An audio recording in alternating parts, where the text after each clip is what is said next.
So my name is Emily Horowitz. I'm the Director of Experiential Learning here at the University of Colorado Law School. In this capacity, I have the honor of overseeing our moot court, mock trial, transactional, and international moot court teams, and I oversee our externship program. The students who are going to be arguing the case in front of us today worked tirelessly to get to be here with us this evening, and we very much congratulate them and wish them the best. In their best interest, and because we have esteemed members of the legal and judicial community, I would just like to ask everybody to make sure their cell phones are turned off or on silent at this time. Thank you. And without further ado, I'm going to introduce the Dean of the Law School, Dean Anaya, to come speak to us with some introductory remarks. Thank you.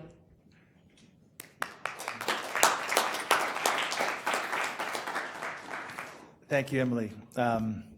And welcome everybody to this final round of the Carrigan Cup, which is the law school's premier mock trial competition. As Emily said, the participants in this competition have worked tirelessly over the last, I don't want to say 2 days, that's when the competition has happened, but well before that. So they are to be commended for being in the final round.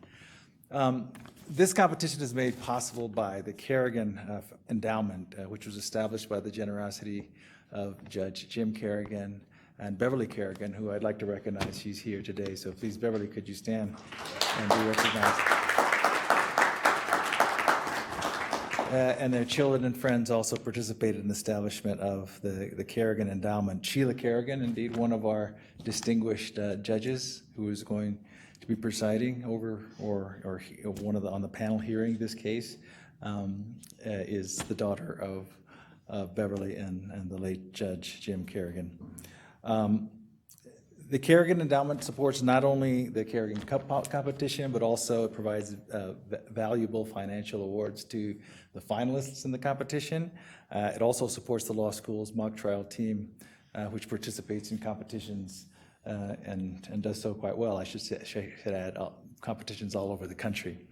On behalf of the law school, I'd like to thank the Carrigan family for the sponsorship of this competition and for all that the family does for the law school in so many ways. So as you've already heard, this past weekend was the competition. 11 teams, and that is 22 student attorneys participated in the competition, having it out with each other in a very vigorous several rounds of competition. And so these finalists are the most outstanding of the competitors and should be commended, as we've already said, simply for being here. And we look forward to the demonstration of their outstanding trial skills during this final round of the competition. And this year's student finalists are 2L Caitlin DeWolf. Please stand. Yeah. 3L Tyler Owen. Stand. And therefore the prosecution. And on this side, 3L Blair Bayless and Conrad Schreier, a 3L as well for the defense. And we'd like to also thank the practitioners, the lawyers who are practitioners from the Denver Boulder area who gave generously of their time in the previous rounds of the competition. Each year for the final round, we welcome a distinguished active judge to preside over the competition as part of the panel. And this year, we are honored that Denver County Court Judge Gary Jackson will serve as the presiding judge. Judge Jackson is a graduate of our law school, the University of Colorado Law School. He's been an integral part of Colorado's legal community for decades.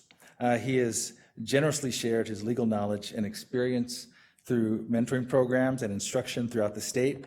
He's also served on several boards, including the Colorado Trial Lawyers Association, the American College of Trial Lawyers, and the American Board of Trial Advocates. And we have 2 additional judges who will be scoring the teams and who you'll see in a moment. This year we are joined by Professor Lonnie Rose and, as I mentioned earlier, attorney Sheila Carrigan. Professor Rose is a professor emeritus and director of the University of Miami School of Law's award-winning litigation skills program. Professor Rose served as president and CEO of the National Institute for Trial Advocacy, or NITA, from 2007 to 2010, after having served as NITA's executive director from 1999 to 2006, and associate director from 1986 to 1992. Professor Rose first met his mentor and dear friend, Judge Jim Carrigan, in 1975, when Professor Rose was a NITA student. Sheila Carrigan, the proud daughter of Bev and Jim Carrigan, is a courtroom litigator, former magistrate judge, mediator, and counselor to families and children in Colorado through her law firm. We know that Judge Carrigan would be proud of the accomplishments of the students. And again, we thank the Carrigan family for their support for the law school, and good luck to you all. And now we'll hear the call of the judges. Thank you.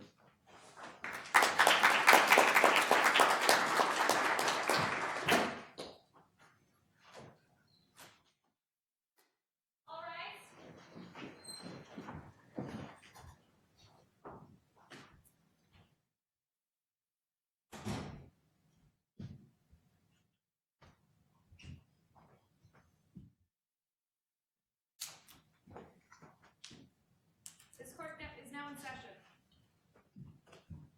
You may be seated.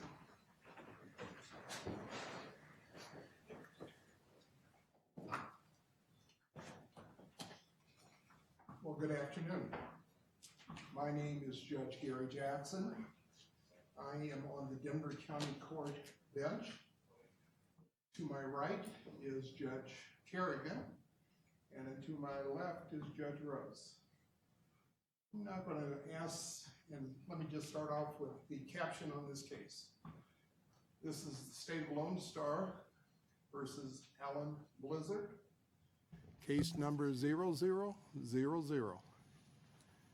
Is the prosecution ready to proceed?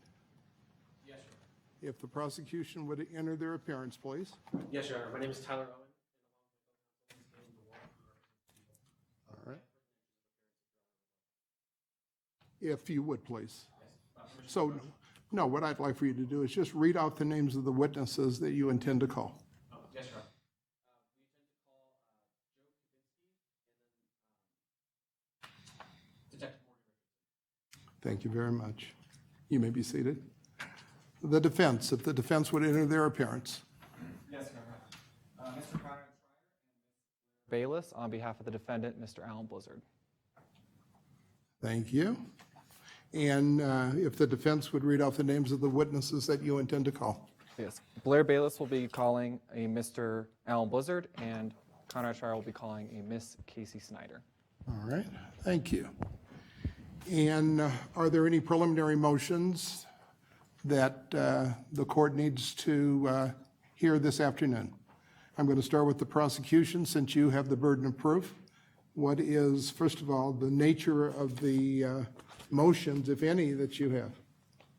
Yes, Your Honor. May I address some housekeeping matters before I get into the substantive motions? You may. So first, I would just request permission to move about the well during opens and closing arguments. You may. Additionally, when handling objections, would the court prefer that we assume we're outside of the presence of the jury, or should we ask to constructively approach? Why don't you ask to constructively approach? Typically, I do not like objections that go into the factual aspect, but because this is a hearing or a trial in which we're going to pretend like that the jury cannot hear you, and we want the audience to hear you, so you may make a speaking objection. Yes, Your Honor. And give your reasons for your objection. So you may do that at council table. Understood. Next, we would just request under Rule 615 that all lay witnesses be sequestered. Granted. And finally, to put the court on notice, the dates in this problem have been moved up 14 years. So in the case file, it refers to dates in 2003 and 2004. We've shifted everything up. So the date of the charged murder occurred in June of 2018, and we're coming to trial in 2019. Okay. And then one last housekeeping matter, if I may, Your Honor. The exhibits in this case have been pre-marked as exhibits A through E. It was our understanding that we would be operating under those pre-markings with the court's permission, as opposed to marking them throughout trial. That's granted. No further housekeeping motions from the state, Your Honor. Would you like substantive motions now? Well, let me see if the defense has any housekeeping motions or matters. We have none, Your Honor. All right. Your motions, please. Yes, Your Honor. First, under Rules 602 and 802, we would seek to exclude any mention of Andrea McKenzie's insurance policy or that she increased her insurance policy prior to her husband's death. So to provide a little more context for this request, the state has charged the defendant, Alan Blizzard, with first-degree murder and second-degree grand theft. You're going to hear testimony today from Detective Morgan Richardson. Detective Richardson was the lead investigator on this case. The victim in this case is Adam McKenzie. Through the course of Detective Richardson's investigation, she spoke to Adam McKenzie's wife, Andrea McKenzie, and she learned through her investigation that Andrea McKenzie increased the life insurance policy on her husband prior to his death. We would seek to exclude any mention of this insurance policy or its increase in policy limits under 602 and 802.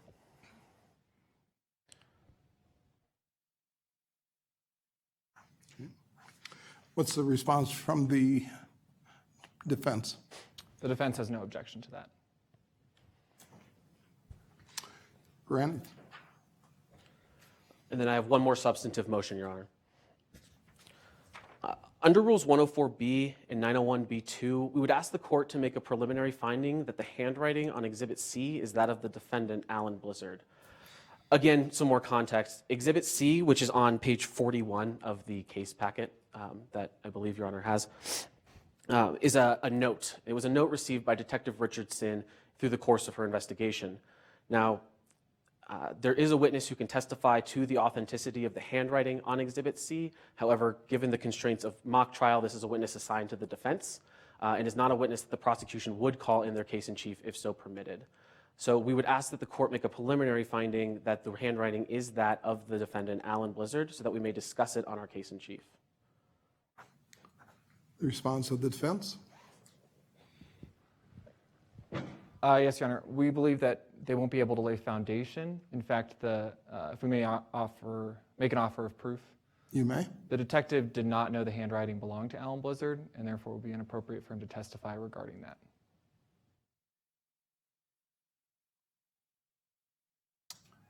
Now, Mr. Blizzard,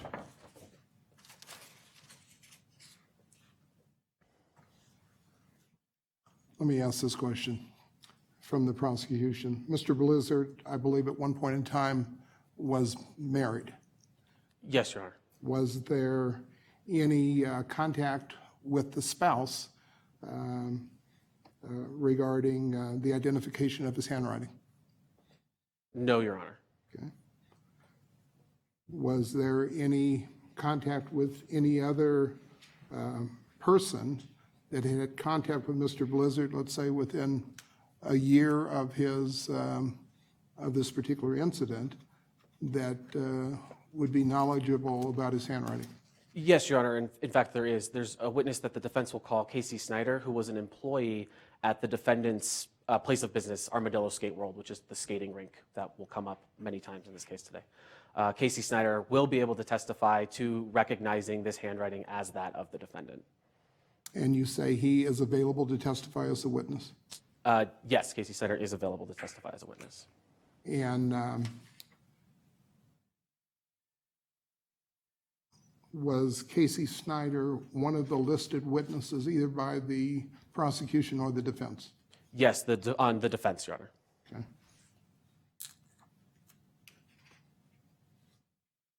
I'm going to make a preliminary finding under Rule 104B 901-2 that the note, the purported note, is a note with the handwriting of the defendant, Blizzard. Yes, Your Honor. No further motions from the state. All right.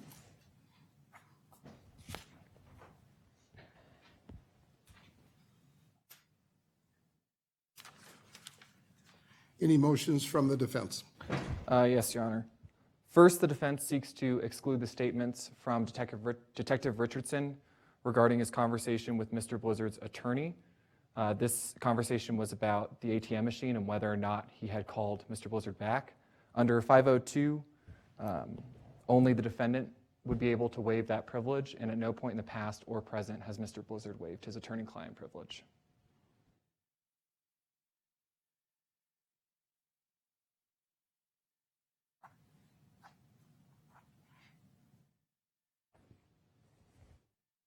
What is the response of the people? Yes, Your Honor. We don't plan on eliciting any testimony regarding that, so we would have no objection at this time. However, we do believe that if the door is open to this at any point during the defendant's direct examination, that we would be allowed to cross on it. We would consider that a waiver of privilege. So at this time, we have no objection, but I would like for the court to reserve ruling pending how the examination goes. The court will reserve its ruling. Yes, Your Honor. Next, the defense seeks to exclude any mention of Alan Blizzard's felony under Rule 404. Additionally, if we may make an offer of proof, the only way that the DUI would be able to come in is under hearsay, so additionally under 802. The DUI, is it considered to be a misdemeanor, or is it considered to be a felony? Yeah, because in most situations, DUIs are considered to be misdemeanors. So if you can elaborate on that, please. Your Honor, it's unclear whether or not it's a misdemeanor or a felony because it doesn't come from the defendant himself. It comes from a lay witness called by the prosecution. I'm going to ask the prosecution then to advise me whether or not you have any type of certification, court records that would indicate that the DUI is a felony.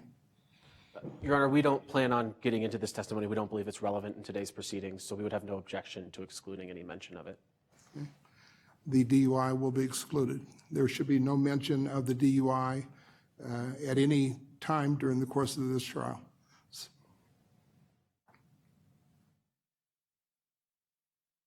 Any other preliminary matters? That's all, Your Honor. All right. Thank you, counsel.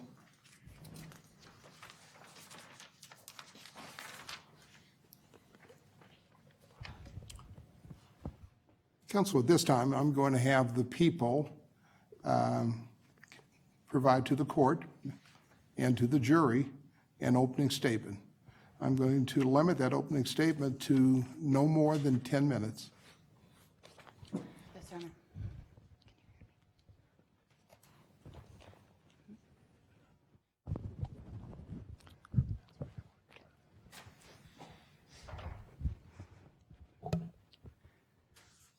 Alan Blizzard thought he had an easy way out. What this case comes down to has everything to do with a man pushed to the edge who decided to kill. Adam McKenzie was a local businessman in Armadillo who was looking for new business opportunities in his community. So he approached the defendant, Alan Blizzard, to see if he'd want to join forces. Adam McKenzie sold ATMs to local businesses in Armadillo and contracted with those businesses to provide service if they ever needed it. He proposed this opportunity to the defendant, who excitedly took him up on his offer against the advice of his own wife, Christine, and quickly installed the ATM at his local skating rink in town. But not long after the ATM was installed, the defendant realized he was not making nearly as much money as he had hoped, as Adam McKenzie promised that he would. The defendant realized he had made a mistake, and because of that mistake, he was losing money, a lot of money, and fast. But the defendant was bound by a contract he had signed with Adam McKenzie, and after several heated discussions about getting out of that contract, the defendant realized Adam McKenzie wasn't going to make it easy for him, and he would need to find a way to fix the problem on his own. Adam McKenzie threatened the defendant, threatened to ruin his reputation, ensure that his business failed. The defendant realized he needed another way out of that contract, an easier way out. And on June 2nd, the defendant took that easy way out. After another explosive argument with Adam McKenzie at his skating rink, the defendant followed him out, forced him into a van, and shot him in the back of the head. Then he dumped his body in a dumpster like it was trash. But that's not where the story ends. The defendant still needed someone to pin it on. And who better to frame than the man whose wife just left him for Adam McKenzie, Joe Kubinski. But to better understand what happened on June 2nd, we need to go back in time and talk about where it began. The defendant and Adam McKenzie entered into a business relationship. The defendant bought an ATM from Adam McKenzie and signed a contract that said Mr. McKenzie would provide service to that ATM whenever it needed it. But not long after that ATM was installed, it was not making nearly as much money as it was expected to. And the defendant thought Adam McKenzie forced him to buy the ATM, that he lied to him and got him to sign a contract that was draining money from his business. You see, Adam McKenzie told the defendant he would make a lot of money on fees and commissions from the ATM, but as soon as it was installed, it did not live up to the defendant's get-rich-quick expectations. The defendant thought that the ATM wasn't getting nearly as much service as he had hoped, and he was having to pay Adam McKenzie far too much money to come around and service the ATM. The defendant tried repeatedly to get out of his contract with Adam McKenzie to no avail. Adam McKenzie laughed at him, made fun of him, told him he wouldn't see it through, that his business failed.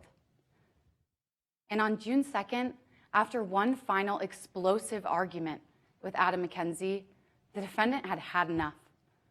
This time, he followed Adam McKenzie out and killed him.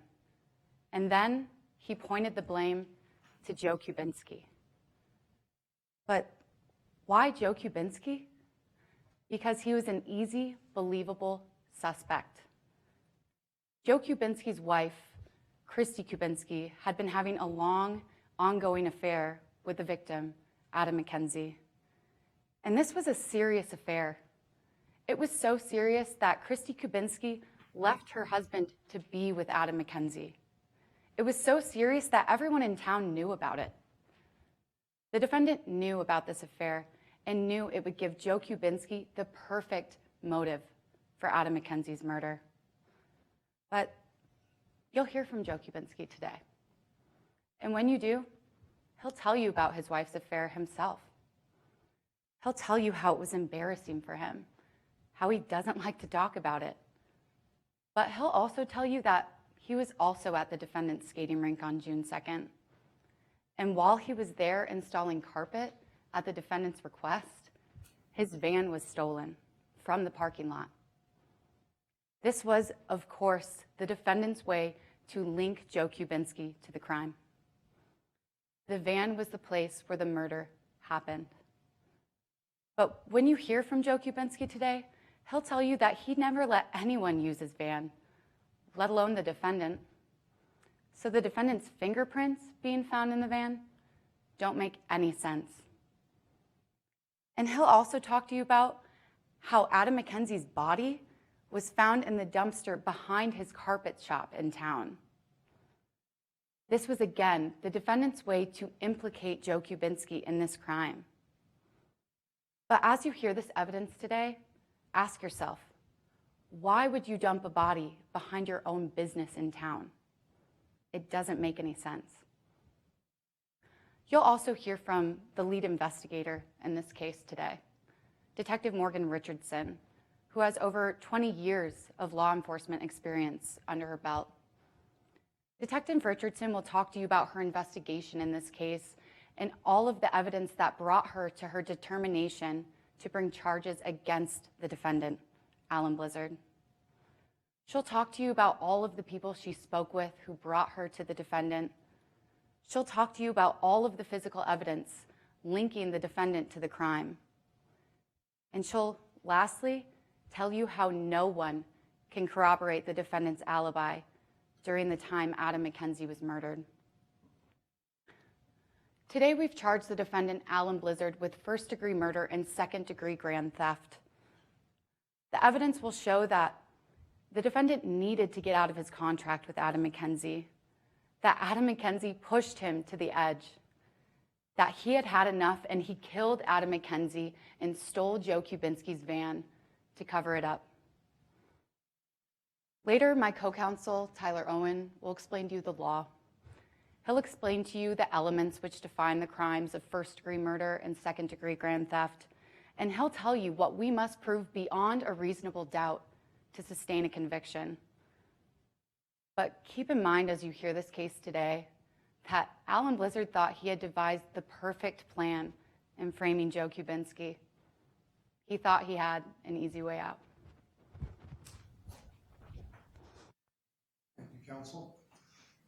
Does the defense want to give an opening statement now or reserve it after the people's case in chief?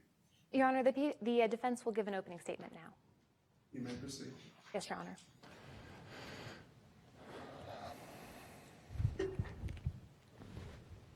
Counsel, are you requesting to enter into the well? Your Honor, could you actually see us from inside the well, or would you prefer for us to give our statements from back here? I will do what you request. What are you requesting? Your Honor, if it's all right with you, I'll give my statement from back here where I know I can be seen. All right, you may proceed. You may. Other people, other evidence, and other motives. When Alan Blizzard moved to the city of Armadillo just about a year ago, he had a very simple goal. He wanted to open up a small business where he could be his own boss. He wanted to make friends, and he wanted to learn how to fit into our local community. He was looking for a place that he could call his home. So when he moved here, he opened up Armadillo Skate World, a skating rink where kids could be kids, where they could exercise and play together, where parents and community members could come together, where he could find his home, where he could find his friends, where he could find a way to fit in. There were a few bumps along the way, just as there always are with small businesses, but each and every road bump that he came across, he knew that he would ultimately overcome, because Alan Blizzard knew that he was doing something good for our community, and that any bumps in the road would be worth it in the end. On June 2nd of 2018, Alan Blizzard hit just another one of those road bumps. He had bought an ATM as an investment for his skate park, but it wasn't getting the kind of business that he had expected. It was an investment that just wasn't working out. So on June 2nd of 2018, he called Adam McKenzie to come to the skating park to talk about the ATM situation. The two had a bit of an argument, but after that, Mr. Blizzard went to the gym, just as he would on any other day. He came back to the skate world later on and worked, just as he would on any other normal day. So when Detective Morgan Richardson came to him and told him that Mr. Adam McKenzie had been found dead, he was shocked. He was horrified. He didn't know how to react. He didn't know what to say. So Mr. Alan Blizzard did the only thing he knew how to do. He agreed to fully cooperate with the investigation. He agreed to tell Detective Richardson everything he knew, to tell him everything about his business, about Adam McKenzie's whereabouts, anything he could do to help catch a murderer, to help protect his community, to help with that investigation. But what Mr. Blizzard didn't know was that while he was trying to help with this investigation, the police were actually investigating him, and that his own words would be used against him when the police ultimately charged him with this murder. Other people, other motives, other evidence. Now, members of the jury, the government is going to come up today and they're going to tell you a story. And they have the burden to prove to you that story beyond a reasonable doubt. And as the defense, all we ask is that you listen carefully to that story and ask yourself whether there's any reasonable doubt in the story that the government wants you to believe. When the government presents their case, you're going to hear about a woman named Andrea McKenzie. And as you hear about Andrea McKenzie, ask yourself whether she had a motive and whether she had opportunity to commit this crime. You'll also hear about a man named Joe Kubinski. And as the government tells you about Joe Kubinski, ask yourself whether Joe Kubinski had a motive, whether Joe Kubinski had opportunity, and whether Joe Kubinski left physical evidence.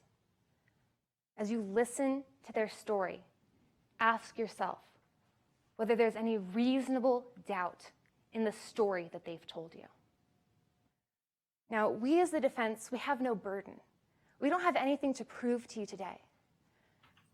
But Mr. Alan Blizzard is going to come up to the stand today, and he's going to testify in front of you because he wants you to understand the full story. He wants you to understand the truth.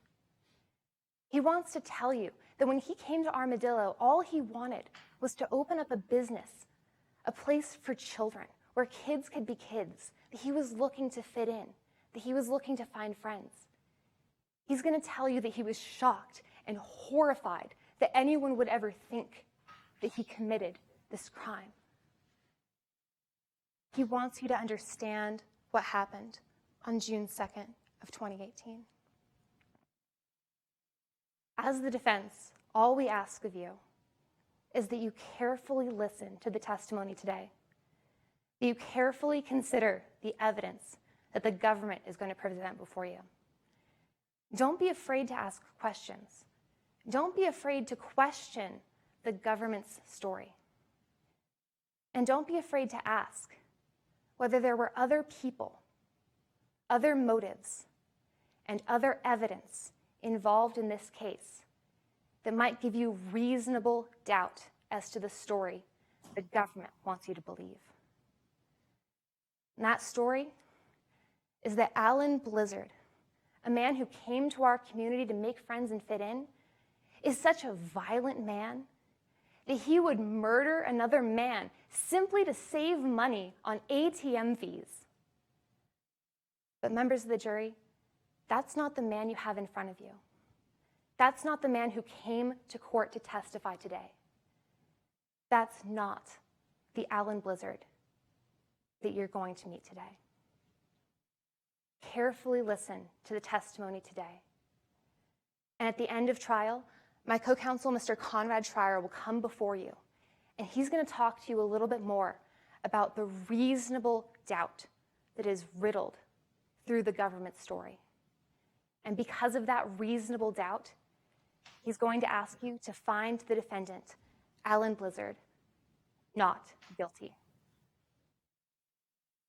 Thank you, counsel.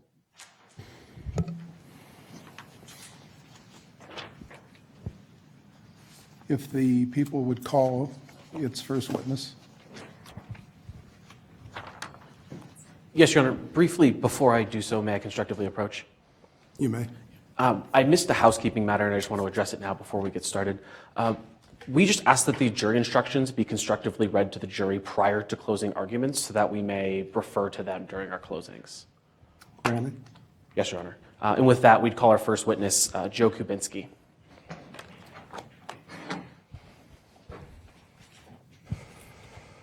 Oh, damn it. Mr. Kubinski, if you'll raise your right hand. Do you swear, promise, or affirm that the testimony that you give this afternoon will be the truth under penalty of Colorado law? Yes. You may be seated. Mr. Kubinski, for the record, if you'll state your full name, spell your last name. My name is Joe Kubinski, and that is Kubinski. Thank you. Counsel, you may question the witness. Yes, Your Honor. Mr. Kubinski, please introduce yourself to the jury. My name is Joe Kubinski, and I'm a local businessman here in Armadillo. What's that business? It's Joe's House of Carpet. As you could guess, it's a carpet installation business. What's your role with Joe's House of Carpets? Well, I do all of the site visits, I measure for installation, and then I do the installation myself as well. Are you the only employee? I am not. I have 2 other employees. I have a salesman and a bookkeeper. And how long have you been in the carpet business? Gosh, it's been over 25 years now. I grew up in Armadillo, so it's all I've ever known. Okay, Mr. Kubinski, I want to transition here and I want to talk a little bit more about the facts of this case. And I want to start by asking you, did you know Adam McKenzie? I did. How did you know him? Adam and I went to high school together. He was always quite the entrepreneur. What do you mean by that? He always had some sort of get-rich-quick scheme going on. After high school, did the two of you keep in touch? We did not. What about in your dealings as a carpet installation business? Did you have any business relationship with Mr. McKenzie? No, we did not have a business relationship. What about in your personal life? Did you have any interactions with him? My wife was the one with the personal relationship with Mr. McKenzie. What do you mean by that? My wife and Adam McKenzie were having an affair. I understand that this might be a sensitive subject, but how did that make you feel? Well, I can't say that I was happy about it. Mr. Kaminsky, I'd like to move on, and I want to talk about what happened on June 2nd specifically. What do you remember about June 2nd, 2018? Well, I'd gotten an order in for a carpet installation from Alan Blizzard at his skating rink at the end of May, and the carpet had just come in. So on June 2nd, I was heading over to his skating rink to install the new carpet. At what time did you get to the skating rink? Around 10 in the morning. Was the defendant there when you got there? Yeah, he was there most of the day. What do you mean most of the day? Well, he left at one point. Okay, I'd like to come back to that, but when you first got to the skating rink, what did you do? Well, I had to rip out the old carpet, so that took some time, and once I'd done that, I put all the old carpet in the dumpster. Then what happened? After that, I had to prep the floors to install the new carpet, which took quite some time, so it wasn't until probably around 2:30 or 3 that I was ready to start laying down the new carpet. Mr. Kaminsky, when you're doing a massive carpet installation job like this one, what kind of tools do you use? Well, I have to drive my van over to the job site, so that keeps most of the carpet and some of the tools in there. And then I will, in addition to the carpet, I'll bring in my toolbox, which has some other carpet tools in there, to the actual work site. And where do you leave that toolbox typically in the work site? It'll just kind of be in my general vicinity usually. I'm just trying to get a sense of where in your general vicinity it is. Are you keeping an eye on it the entire time? Maybe I don't do such a great job about that always. And Mr. Kaminsky, this might seem like a silly question, but what do you keep in your toolbox? Well, carpet tools for one. And then in addition to that, I'll usually throw my wallet in there, maybe a few snacks, and then a spare set of keys for my van. Okay, I'd like to turn back to what you remember specifically about June 2nd, 2018. What else happened that day? Well, about the same time that I was getting ready to start putting in the new carpet at the skating rink, so I guess around 2:30 or 3, Adam McKenzie came to the rink. What happened when he got to the rink? Adam McKenzie and Alan Blizzard went right back into the skating rink's offices. Were you able to speak with Mr. McKenzie? No. What do you remember happening next? Well, I heard raised voices from the skating rink office, and then the door to the rink office slammed open, and Adam McKenzie came storming out, and Mr. Blizzard was following behind him. They both seemed really angry. Why do you say that? Well, Alan Blizzard was yelling at Adam McKenzie about how all of his ATM problems were going to go away. What happened after that? Well, Mr. McKenzie just kept walking straight out that door. Yeah. Did the defendant follow him? No. Mr. Blizzard didn't. He went back to his office. How long was he in his office? Oh, it couldn't have been more than 30 seconds. Did he then come out of his office? He did, yeah, and then he went right back out the same door that Adam McKenzie did. Mr. Kubinski, do you see the defendant in this courtroom today? Yes. Could you please identify him by pointing to him and naming an article of clothing? Blue shirt. Your Honor, let the record reflect that that the witness has identified the defendant subject to cross-examination. The record will so reflect. Okay, Mr. Kubinski, I'd like to shift gears, and I want to talk about that van that you mentioned. What happened to your van on June 2nd, 2018? My van was stolen. What kind of van was that? It was a beautiful 2017 Dodge Sprinter. What did you use that van for? That van, I mean, that van was my livelihood. It was my work van, so I needed it for my jobs. And how much did that van cost when you bought it? When I bought the van, it cost $34,000. Did you take good condition, or did you take good care of that van? Of course, I needed to. I mean, it was my job to. What condition was the van in June of 2018? It was in great condition. It only had 8,000 miles on it. Were you keeping up to date with how much your van was worth? Yeah, I was. I mean, as part of being a small business owner, I mean, you have to keep an eye on those types of big expenses just in case something happens. So I would usually check, a couple of sources to keep things current. What sources were you looking at to stay up to date with that evaluation? I typically used local classifieds, and then sometimes I'd try and get in touch with local auto dealers as well to gauge similar price points for cars. What was the value of your van in June of 2018? Objection, hearsay. Your response? Yes, permission to constructively approach. You may. Your Honor, under 803.17, this is an exception to hearsay. 803.17 is the exception for, I'm sorry, let me just get the language of the rule right here, market reports and similar commercial publications. Will you speak a little slower, please? Yes, Your Honor. I Say that apologize. again, please. Under 803.17, this is an exception to hearsay for market reports. The witness has testified that he stayed up to date with classifieds and speaking with auto dealers in the area about the value of his van. This is the way that the public would rely on finding out the value of such an asset. So it meets the exception for hearsay under 803.17. Defense, any reply? Your Honor, they do have to be relied on for the general public, and that foundation hasn't been laid. We know that Mr. Kubinski relies on them. However, it's unclear whether the general public would rely on the specific sites he's using.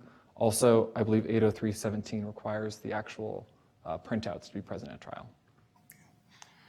I'm going to deny the objection. I'm going to find that that the value that the owner of the car believes, based upon reliable information, is adequate. Therefore, he may testify to the value of his car at the time of the alleged theft. Yes, Your Honor. Mr. Kubinski, I'll just re-ask the question. In June 2018, to your knowledge, how much was your van worth? Around $23,000. Okay, and I want to talk more about the day it was stolen. When did you realize your van was missing? Well, after Alan Blizzard left, I kept working on putting the new carpet in, but after a while, I ran out of glue. So I went out to go grab some more glue from my van, and that's when I realized it was gone. You mentioned earlier that you keep a spare set of keys in your toolbox. Were those also gone? I was just so preoccupied with the van that I honestly forgot even to check. Have you ever let somebody borrow your van before? No. What about the defendant? No. And Mr. Kubinski, what did you do when you realized your van was missing? Well, the first thing I did was I immediately called the police and filed the report for the stolen van. And once the police had taken the report, well, there's nothing much I could do, so I walked home. Mr. Kubitsky, did you ever get your van back? Yes, but not the same condition that it was left in. Okay, Your Honor, at this time, I have no further questions. Excuse me, counsel, say that again. At this time, I have no further questions for the witness. Thank you. Cross-examination.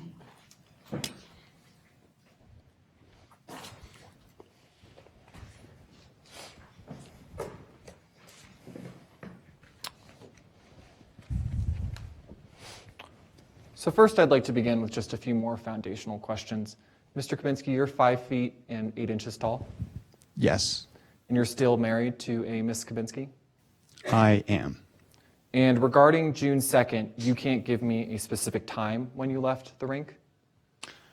No, I mean, I was kind of worked up about the whole van thing, so I just called the police first and then just kind of walked home in a daze.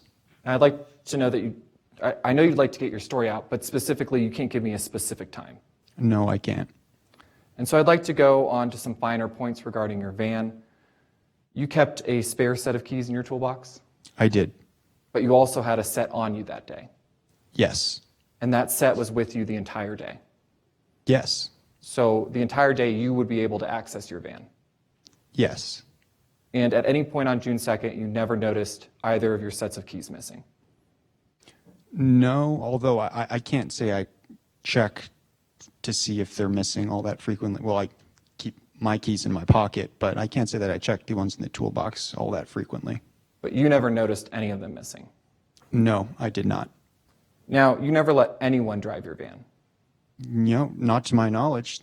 You've never let your wife drive your van? It's a work vehicle, so there's some insurance things that come into play there. But none of your employees have driven your van.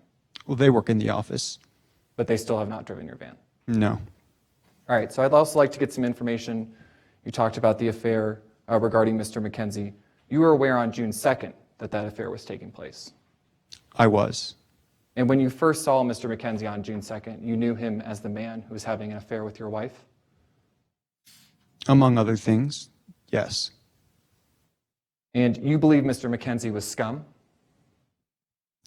Yes. You believe Mr. McKenzie was scum because he was having an affair with your wife? Well, I certainly wasn't happy about that. But you believe he was scum because of the affair with your wife? It may have played a role, yes. And you were angry with Mr. McKenzie?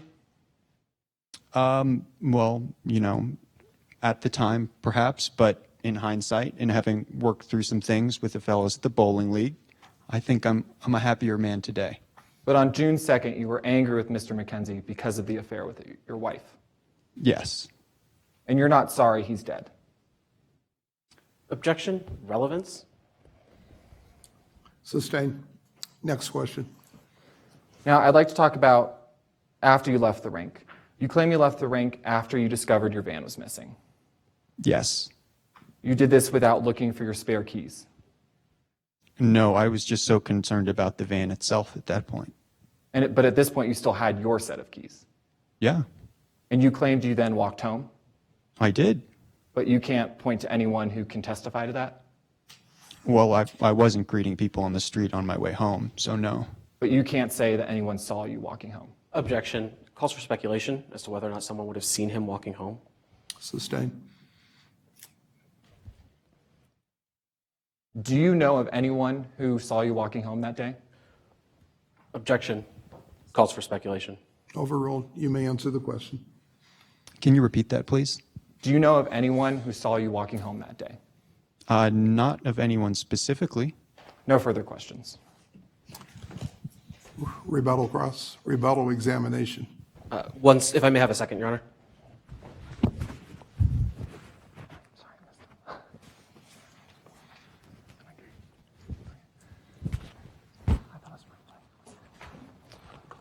A brief redirect, Your Honor. You may. Mr. Kubitsky, how does your wife's affair affect your ability to testify here today? It does not at all. And did you kill Adam McKenzie? No, I did not. No further questions, Your Honor. May this witness be excused.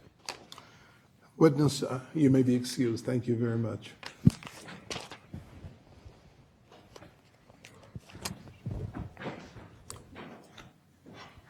The people may call its next witness. The people call Detective Morgan Richardson to the stand. Thank you.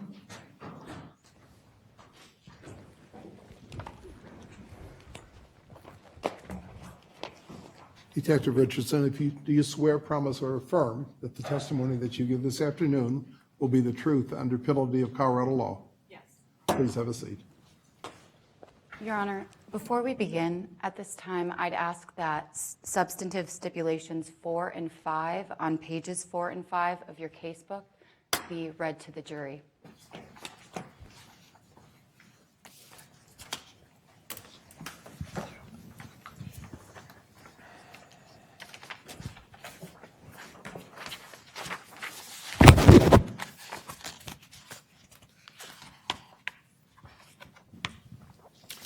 Jurors, you may accept this as a stipulation. The state and the defense agree and stipulate that the Bexar County Crime Lab conducted all DNA testing in conformance with all recognized DNA testing procedures, and that the DNA in the blood found in Kambitsky's van positively matches that of Adam McKenzie. In addition, the state and the defense agree and stipulate that the tire tracks found next to the dumpster positively match the tires on Kambitsky's van. The state and the defense also agree and stipulate that fingerprints found on the steering wheel of Kambitsky's van positively match known fingerprints of Alan Blizzard.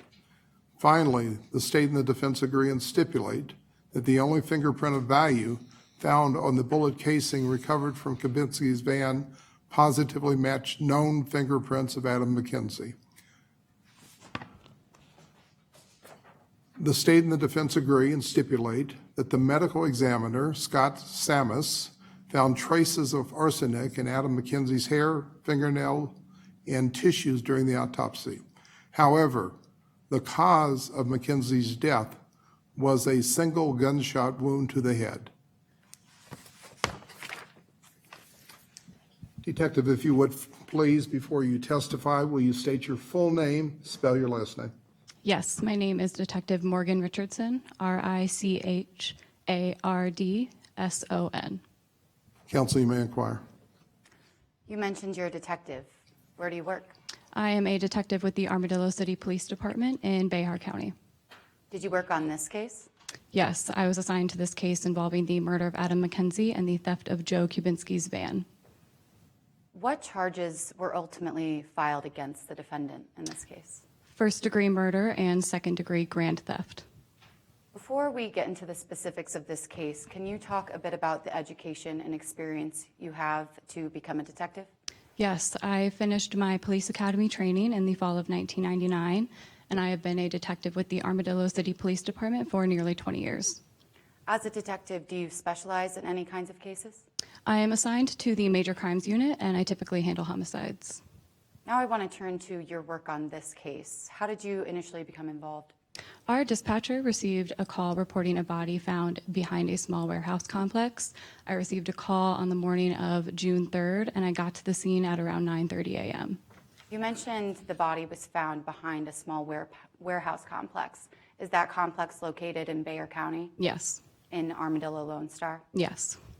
What did you do once you initially arrived to the scene? Well, proper procedure is to first secure the scene, so I put up crime scene tape to ensure that no evidence was lost. Then I called my crime scene technicians and began my actual investigation. How did you start your investigation? I first talked to Lou Zitman, who was the one who discovered the victim's body, and called the police. Where was the body when you arrived to the crime scene? It was found in a dumpster located behind Joe Kubinski's carpet store. You mentioned Joe Kubinski. Was he involved in this case? I discovered some information relating him to the case at first, but I was later able to rule him out as a suspect. I want to come back to Joe Kubinski in a little bit, but first I want to continue talking about your investigation at the scene. After you spoke to Mr. Zitman, what did you do next? After that, I had my crime scene technicians gather all of the physical evidence at the scene. What kinds of evidence did you gather? I had my crime scene technicians collect the body. They took photos of the body. They also took photos of the tire tracks that were found near the dumpster, as well as plaster castings of those tire tracks. You mentioned photographs. Did you review those photos? I did. Would you recognize those photos if I showed them to you today? Yes. I'm showing opposing counsel what have previously been marked as Exhibits A and B for purposes of identification. Permission to approach the witness with the same? You may.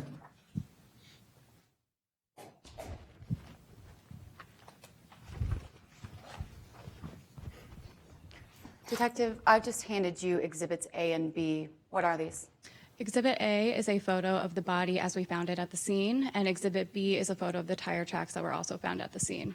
Are these photos in the same or substantially the same condition as when you last saw them? Yes. Your Honor, at this time, the people move to admit Exhibits A and B into evidence and publish to the jury. Does the defense, first of all, like to voir dire with respect to the Exhibits A and B? No, Your Honor. Do you have any objection to the admissibility of A and B? No, Your Honor. A and B are admitted. Permission for my co-counsel to publish to the jury. You may.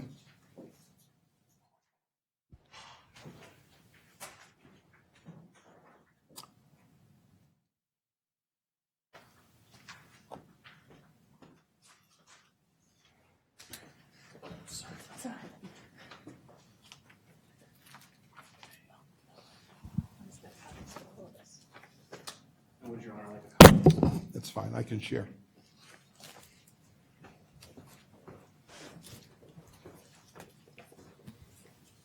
You may continue. Detective, I want to focus on those tire tracks for a moment. Did you run any kinds of tests on those tire tracks? Yes. And what were the results of those tests? They were matched to Joe Kubinski's van. And once you collected the physical evidence at the scene, were you able to identify the body? Yes. Upon leaving the scene, we arrived at the medical examiner's office where we were able to recover the victim's wallet and identified him to be Adam McKenzie. So you learned the victim was Adam McKenzie. Did you learn anything else from the medical examiner? Yes, the victim died from a single gunshot wound to the back of the head. After you conferred with the medical examiner, were you able to get in contact with the victim's family? Yes, we contacted the victim's wife, Andrea McKenzie, and I spoke with her. How did your conversation with Ms. McKenzie begin? She first provided a positive ID of her husband's body. How did she react to learning that her husband had been murdered? She seemed very distraught. This is anyone's worst nightmare. After she ID'd her husband's body, what did the two of you discuss? She told me about her husband's affair with Joe Kubinski's wife and his ongoing dispute with the defendant, Alan Blizzard. I want to break that down a bit. First, you mentioned Joe Kubinski, and earlier you mentioned he was involved in this case. Is that affair how he was involved? Yes, Joe Kubinski's Objection wife. to leading.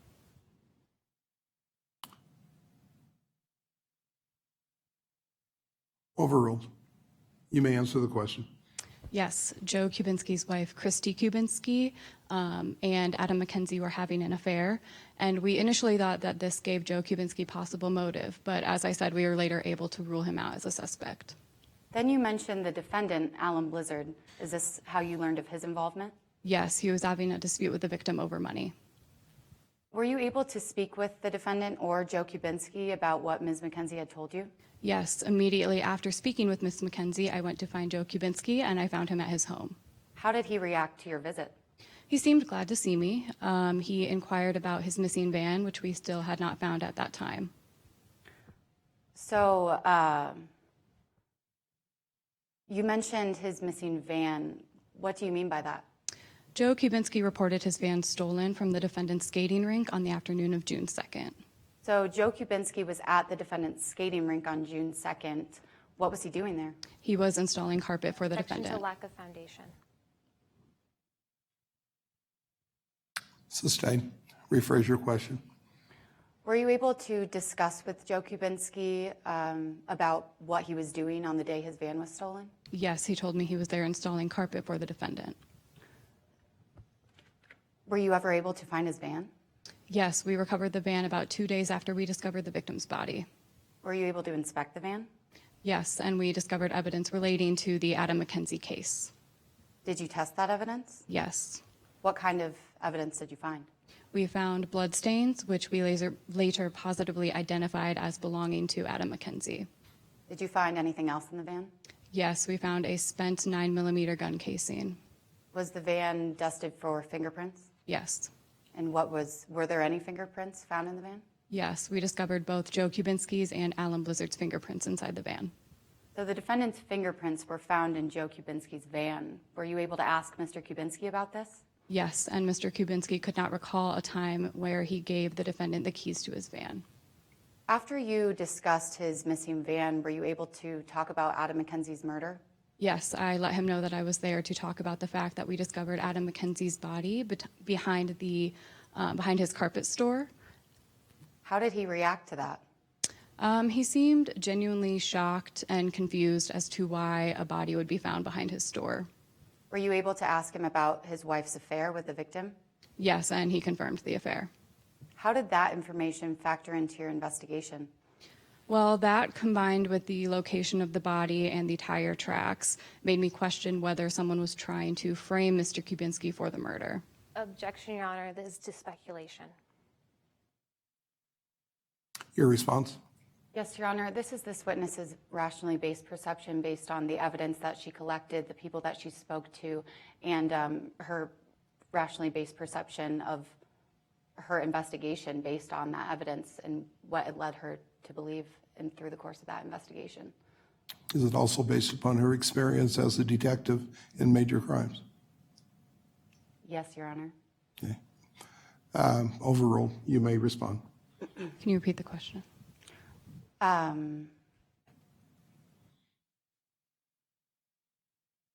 the court reporter to read it back? Yes, yes, please. Sorry, how did that affair factor into your investigation? It made me question whether or not someone was trying to frame Mr. Kubinski for the murder. Earlier you mentioned Mr. Kubinski was at the defendant's skating rink on June 2nd. Did he witness anything that day? Yes, he witnessed an... Objection, Your Honor, calls for speculation. And it also, I'm going to sustain the objection. Mr. Kubinski has testified in this case, and what the detective would be doing is basically providing hearsay to the court. So the objection is sustained. After you spoke with Mr. Kubinski, what did you do next in your investigation? Next, I spoke to the defendant, Alan Blizzard, about the murder and his relationship with the victim. What did he have to say about that relationship? He told me that soon after he bought the skating rink, the victim came to him and told him he could make tons of money if he purchased an ATM from him, and the victim also offered to service the ATM. Did the defendant ultimately buy the ATM? Yes, the defendant told me he quickly signed the ATM contract against his wife's wishes.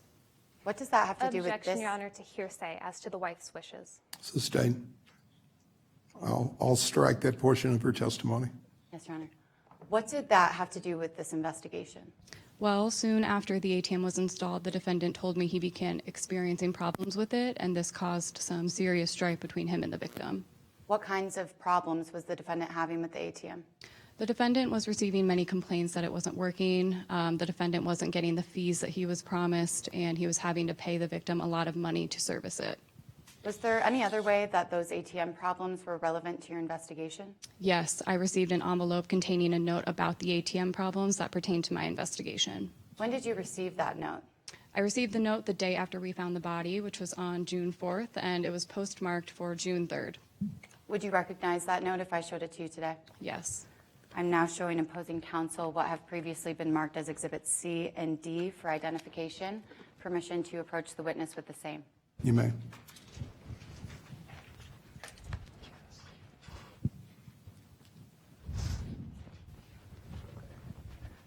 Detective, I've just handed you Exhibits C and D. What are these? Exhibit C is the note that I received, and Exhibit D is the envelope that it came in that was addressed to me and postmarked for June 3rd. Are these in the same or substantially the same condition as when you last saw them? Yes. Your Honor, at this time, the people move to admit Exhibits C and D into evidence.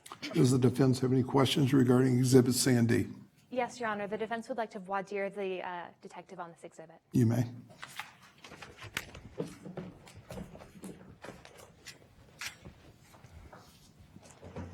Detective, you have before you Exhibits C and D, is that correct? Correct. And just to be clear, Exhibit C is a letter, and Exhibit D is the envelope in which that letter was contained? Correct. And Exhibit D, that envelope, is addressed to you, correct? Correct. That envelope doesn't have a return address. No, it does not. The letter contained within the envelope is not signed or dated. No, it is not. You have no idea what date this letter was written. Correct. You have no idea who wrote this letter. Correct. You have no idea who put this letter into this envelope. Correct. You have no idea who mailed this envelope. Correct. And because you have no idea who wrote this letter, you don't have any context under which to understand its contents. I know that it is about the ATM problems that the defendant was having. Detective, I understand you want to clarify, and you'll have that chance when your attorney comes back up to question you a little bit more. But I just want to know, you don't understand what the context of this note actually obtains to, do you? Correct. Your Honor, at this time, the defense would object to the admissions of both Exhibits C and D due to lack of foundation, as well as to hearsay. Reply by the prosecution. Yes, Your Honor. Yes, Your Honor. While the people have already talked about this in motions in limine, the detective received this note anonymously. Therefore, she cannot testify as to who wrote the note, who it came from, when it was sent. However, through the course of her investigation, she learned through another witness, Casey Snyder, that the handwriting contained in this note is the defendant's, and we've already established that we've already received a conditional ruling from the court that it is the defendant's handwriting. And furthermore, we do not plan to publish this exhibit to the jury until we can prove the authenticity of the handwriting through that witness, through cross-examination later in this trial. Thank you. C and D are admitted. Detective, how did receiving that note factor into your investigation? It made me look closer into the seriousness of the ATM and money troubles that the defendant was having. And how did those ATM problems figure into what happened on June 2nd? Well, after becoming fed up with the ATM, the defendant called Mr. McKenzie to talk, and Mr. McKenzie came into the rink on the afternoon of June 2nd. What happened after Adam McKenzie showed up to the rink that day? The defendant and the victim began to argue. What did they argue about? The defendant wanted out of the ATM contract, but Mr. McKenzie would not let him out. How did the defendant react to Mr. McKenzie's refusal to let him out of his contract? The defendant said this made him very angry, and he told Mr. McKenzie that he would make him pay for getting him into this mess. Was there anything else significant about that argument? Yes, Adam McKenzie made fun of the defendant for not understanding contract law, even though the defendant is a former lawyer. How did the defendant react to that? The defendant told me this put him over the edge. So the defendant was angry. What happened after that? After that, he told Mr. McKenzie to get out and never come back, and so he did. What did the defendant tell you he did after Adam McKenzie left? The defendant said he went to the gym to blow off some steam. Were you able to confirm this with anyone at his gym? No. No further questions at this time, Your Honor. Cross-examination. Yes, Your Honor.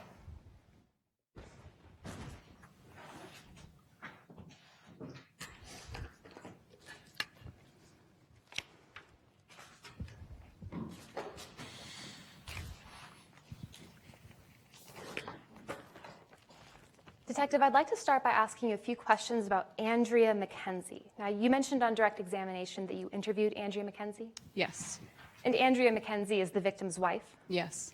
When you spoke to Andrea McKenzie, she referred to herself as one of her husband's many enemies, didn't she? She did. You asked her, when you spoke to her, where she was the night that her husband was murdered, didn't you? Yes, she was at home alone. So she testified that she was at home alone reading a book, isn't that right? Correct. You're not aware of anyone who saw her alone at home reading a book? No, she was by herself at home. So you were never able to confirm Miss Andrea McKenzie's alibi, were you? No, there was no one to confirm with. And you just testified on direct examination that when you spoke to Miss Andrea McKenzie, she was aware that her husband was having an affair, isn't that right? Correct. Now, I'd like to talk to you about someone else that you interviewed during the course of your investigation, Joe Kubinski. Now, you interviewed Joe Kubinski, correct? Correct. You testified on direct examination that he seemed shocked and surprised when he heard that the victim had died. He did. But what you didn't mention on direct examination was that when you told Joe Kubinski that the victim had been found dead, Joe Kubinski responded, that Objection, hearsay. Overrule, this is cross-examination. when you told Joe Kubinski that the victim had been found dead, Joe Kubinski said that probably serves him right, didn't he? He did. Now, I'd like to talk a little bit more about Joe Kubinski. You testified on direct examination that he was aware that his wife was having an affair with the victim. Isn't that right? Correct. I'd like to ask you about Joe Kubinski and where he was on June 2nd of 2018. And, Your Honor, at this time, permission to set up the courtroom with a demonstrative. Say that again. Set up the courtroom with a what? With a demonstrative, Your Honor. You may.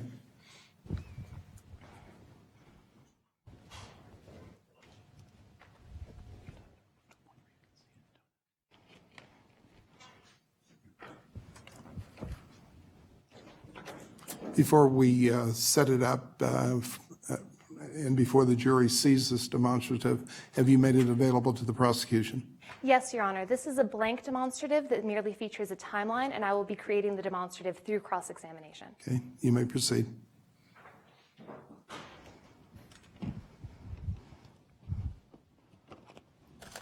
Now, Detective, because the times and dates in this investigation are so important, I want to go over those times and dates with you step by step. Now, when you talked to Joe Kubinski, he told you that he was at the skating rink on June 2nd of 2018, correct? Correct. That was the day that Mr. Blizzard and Mr. McKenzie had their argument? Correct. That was also the last time the victim had ever been seen alive, isn't that right? Correct. Now, you believe that the victim left the skating rink at about 3:30, correct? I believe so, yes. Joe Kubinski left the skating rink just after the defendant did? I believe so, yes. So Joe Kubinski left the skating rink just after 3:30 p.m. I cannot recall an exact time that I was told. But it was approximately after 3:30 p.m., correct? I believe so, yes. Now, you believe that the murder of Mr. Adam McKenzie occurred that same day between 3:30 and 5 o'clock p.m., correct? Yes, that is what the medical examiner determined. Now, I want to be clear about something. An alibi is where a person is physically located at a specific time, correct? Correct. Now, when you spoke to Joe Kubinski, he told you that between 3:30 and 5 p.m., he was walking home alone. Isn't that right? After he left the skating rink, yes. That's a yes to my question, that he was walking home alone? Yes. After he left the skating rink, you don't know of anyone who saw him for the remainder of the day. Correct. And so between 3:30 p.m., just after he left the skating rink, and the end of the day on June 2nd, you were never able to confirm Mr. Kubinski's alibi, were you? Correct. Your Honor, at this time, I'm marking the whiteboard with a few facts. First, I'm marking that the victim left the skating rink at 3:30 p.m., and that Joe Kubinski left the skating rink shortly after. I'm also marking that the victim was murdered between 3:30 p.m. and 5 o'clock p.m. that same day. I'm also marking that Joe Kubinski had no confirmed alibi from just after 3:30 p.m. through the end of the day on June 2nd. Detective Richardson, did I mark that all down correctly? To the best of my knowledge, yes. Now, I'd like to talk to you about what happened after June 2nd. Now, it was June 3rd that you discovered the body, is that correct? Correct. That body was found inside of a dumpster. Correct. That body was found wrapped in carpet. Yes. Joe Kubinski works as a carpet installer, doesn't he? Yes. In fact, on June 2nd, he had been installing carpet at the skating rink, isn't that correct? Correct. Joe Kubinski, in fact, owns a warehouse in the same complex where the victim's body was found wrapped in carpet. Correct. Your Honor, I'm marking that the victim's body was found wrapped in carpet outside the warehouse where Joe Kubinski's business was located on June 3rd. Detective, did I mark that down correctly? Yes.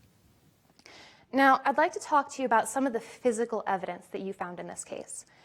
Now, you found the victim's car later on that same day on June 3rd, isn't that correct? Correct. You found the victim's car and you noticed that the seat had been adjusted, isn't that right? Yes, but there was no indication of any foul play. And the victim's car was found at Joe Kubinski's wife's apartment, isn't that right? Correct. And you don't know of anyone who saw the victim at Joe Kubinski's wife's apartment, do you? No. Your Honor, I'm marking that the victim's car was found outside Joe Kubinski's wife's apartment on the evening of June 3rd. Detective, did I mark that down correctly? Yes. Now I'd like to ask you a few questions about the last piece of physical evidence that you found in this case, and that was Joe Kubinski's van. Now, you found that van on June 5th, isn't that correct? I believe so, yes. You found the victim's blood in that van? Yes. You also found a 9mm bullet shell in that van. Yes. And that van belonged to Joe Kubinski, didn't it? Correct. You later learned that Joe Kubinski had reported that van as stolen at 4:42 p.m. on June 2nd. Isn't that right? Correct. Your Honor, at this time, I'm marking that the victim's blood and a 9mm bullet shell were found inside Joe Kubinski's van on June 5th. I'm also marking that Joe Kubinski had reported this van as stolen at 4:42 p.m. on June 2nd. Detective, did I mark that all down correctly? Yes. Your Honor, at this time, I'm marking the timeline as Exhibit F, and the defense now moves Exhibit F into evidence. Is there any voir dire that the prosecution would like to make of Exhibit F? Moment to confer.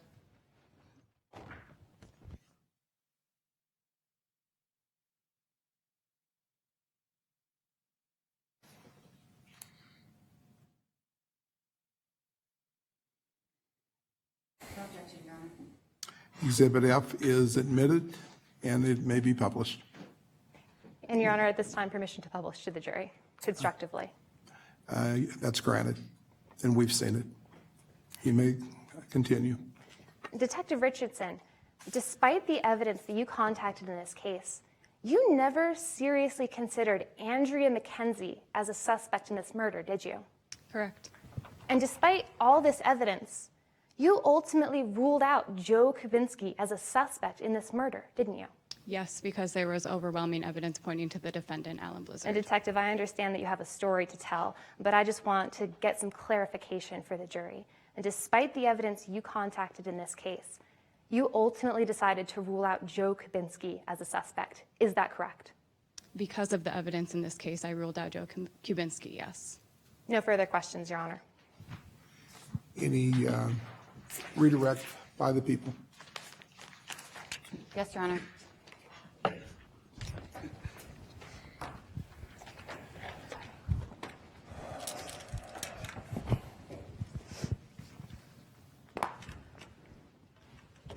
During cross-examination, you were just asked about the time of death. Could you remind us what that time was again?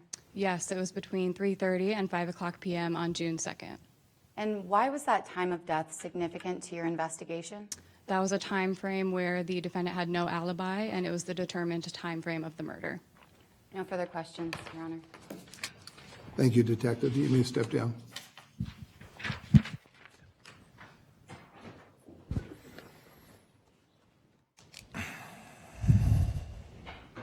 Prosecution's next witness. At this time, the prosecution rests, Your Honor. All right. Counsel, those in the audience, at this point, we're going to take a break. Typically, this would be a time that the defense would file or make an oral motion for judgment of acquittal. So we'll take a 5-minute break, give the attorneys an opportunity to make decisions regarding whether or not a motion will be made, and the defense to make a determination whether or not they're going to call any witnesses. So we'll take that break. I know that the judges in this case may also take a short break for restroom, and then the judges will come back out, and we'll respond to any questions that people in the jury may have. We'll take about a 5-minute recess, and so the court will come back out at about 6:31. If all would rise, the court will be in recess.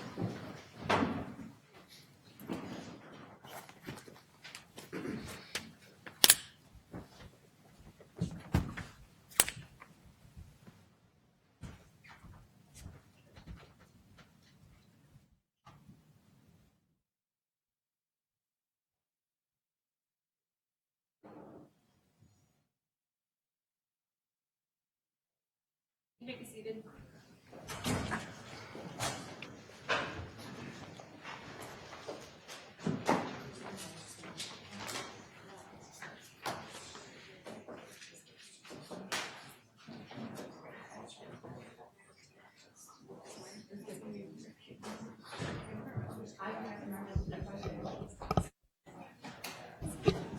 Hi, everyone. Thank you for your attention. For those of you who don't know, the trial is not over, so please be sure to return in a few minutes. Feel free to use the restroom. It's all the way down the hall on the first floor by the elevator. And if we get back a few minutes early, you can ask any questions of the judges you may have. Thank you.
You know, while the attorneys are no longer here, why don't the audience, why don't you come a little bit closer and we can answer any questions that you may have.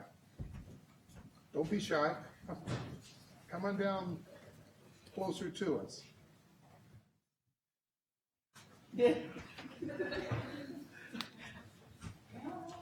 Bring me a seating chart. So. Yeah. Yeah. So I know who to find out if you're prepared. Yeah. Typical law school class. I'm watching everybody in the back of the room. Typical everything class. And let me just start off to those in the audience. I'm a judge on the Denver County Court bench, and I've been a judge for about 8 years, but I've had the great opportunity of being a deputy district attorney for 5 years, where I tried homicide cases. I also was an assistant U.S. attorney for a couple of years. When I was an assistant U.S. attorney, I was in the civil division, so I wasn't doing criminal work. But then I went into private practice after the U.S. Attorney's Office and had the opportunity of defending homicide cases. So I have had the good fortune or the luxury of having prosecuted and defended homicide cases. So being here this afternoon brings back a lot of memories, both in terms of convictions and sometimes not guilty pleas. Any questions that any of you may have about what has taken place so far? All right. Are the attorneys ready to proceed? Yes, yeah. All right. Be seated then.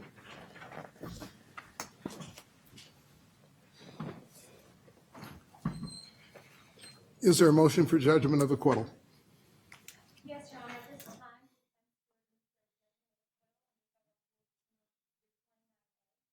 This rule states that the court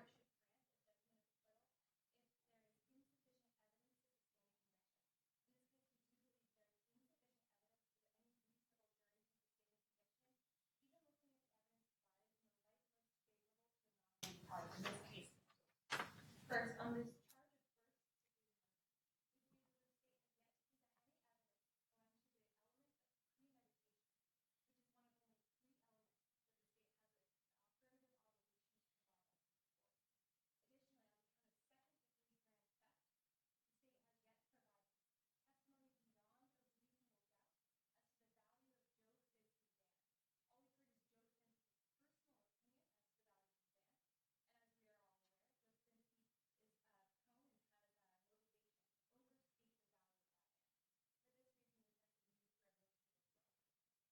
Okay, thank you.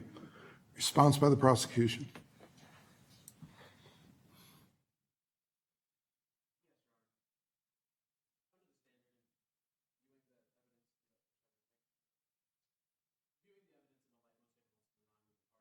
It's the state. We have presented sufficient evidence that a reasonable jury could find the defendant guilty of both of the charges with which we brought. To address defense counsel's point, as to premeditation, per the proposed jury instructions, the law fixes no time that must actually pass between formation of the intent to kill and the actual killing. So we've presented testimony today that has shown that the defendant and the victim got into a heated argument on June 2nd at the defendant's skating rink. In that moment, it is our contention that the defendant had the intent and developed the intent to murder the victim. As to the price of the van, Your Honor, we've provided testimony that the price of the van was $23,000 the time it was stolen. Prior to that, it was worth $34,000. So we've proven beyond a reasonable doubt that element of second-degree grand theft. Thank you, counsel. Motion for judgment of acquittal is denied. The court has to look at the evidence in the light most favorable to the people.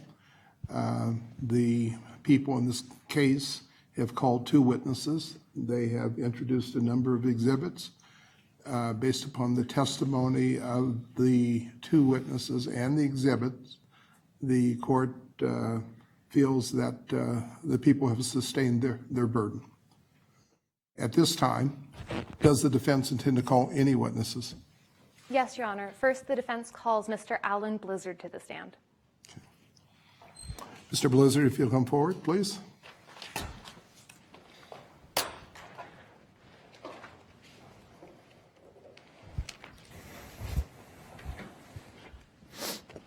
Blizzard, if you'll raise your right hand, do you swear, promise, or affirm that the testimony that you give this afternoon will be the truth under penalty of Colorado law?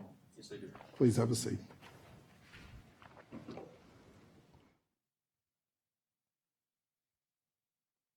Mr. Blizzard, if you would please, if you'll state your full name and spell your last name.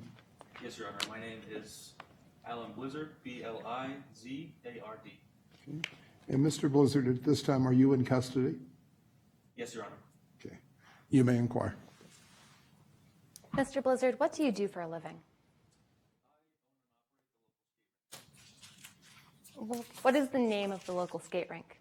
The skate rink is called Why did you first choose to open Armadillo Skate World? I was new to the area. I was looking for a way to fit into the community and make some friends. I noticed Armadillo didn't have many places where kids could exercise and just be kids, so that definitely played into it. I thought it would be a way to bring the community together. Mr. Blizzard, why are you here today? I'm here because I've been accused of murdering Adam McKenzie. Did you murder Adam McKenzie? No, absolutely not. Now, Mr. Blizzard, I want to talk to you a little bit about your relationship with Adam McKenzie. Did you know Adam McKenzie before his death? I did. We had a business relationship. When you say a business relationship, what do you mean? Well, he had sold me an ATM, and I also had a contract with him for service and repair of the ATM. I thought that having the ATM would be a good way to make money in my business, but I began to realize that I was actually losing money every month. How did you feel losing money on this ATM? It was scary at first and definitely frustrating, but I can't say that overall it was totally unexpected. Now, you just said that losing money on this ATM wasn't totally unexpected. What do you mean by that? Well, I knew going into this that opening a small business was a risk. Some investments pay off and some don't. I definitely didn't expect to lose so much money so quickly, but like I said, I knew going into it that that was a risk. And so once you found out you were losing money on this ATM, how did you respond? I think I did what any small business owner would do. I contacted my lawyer and asked about legal ways of getting out of that contract. After you spoke to your lawyer about getting out of the contract, how did you feel about the situation? I felt better. Like I said, the situation was scary and very frustrating at first.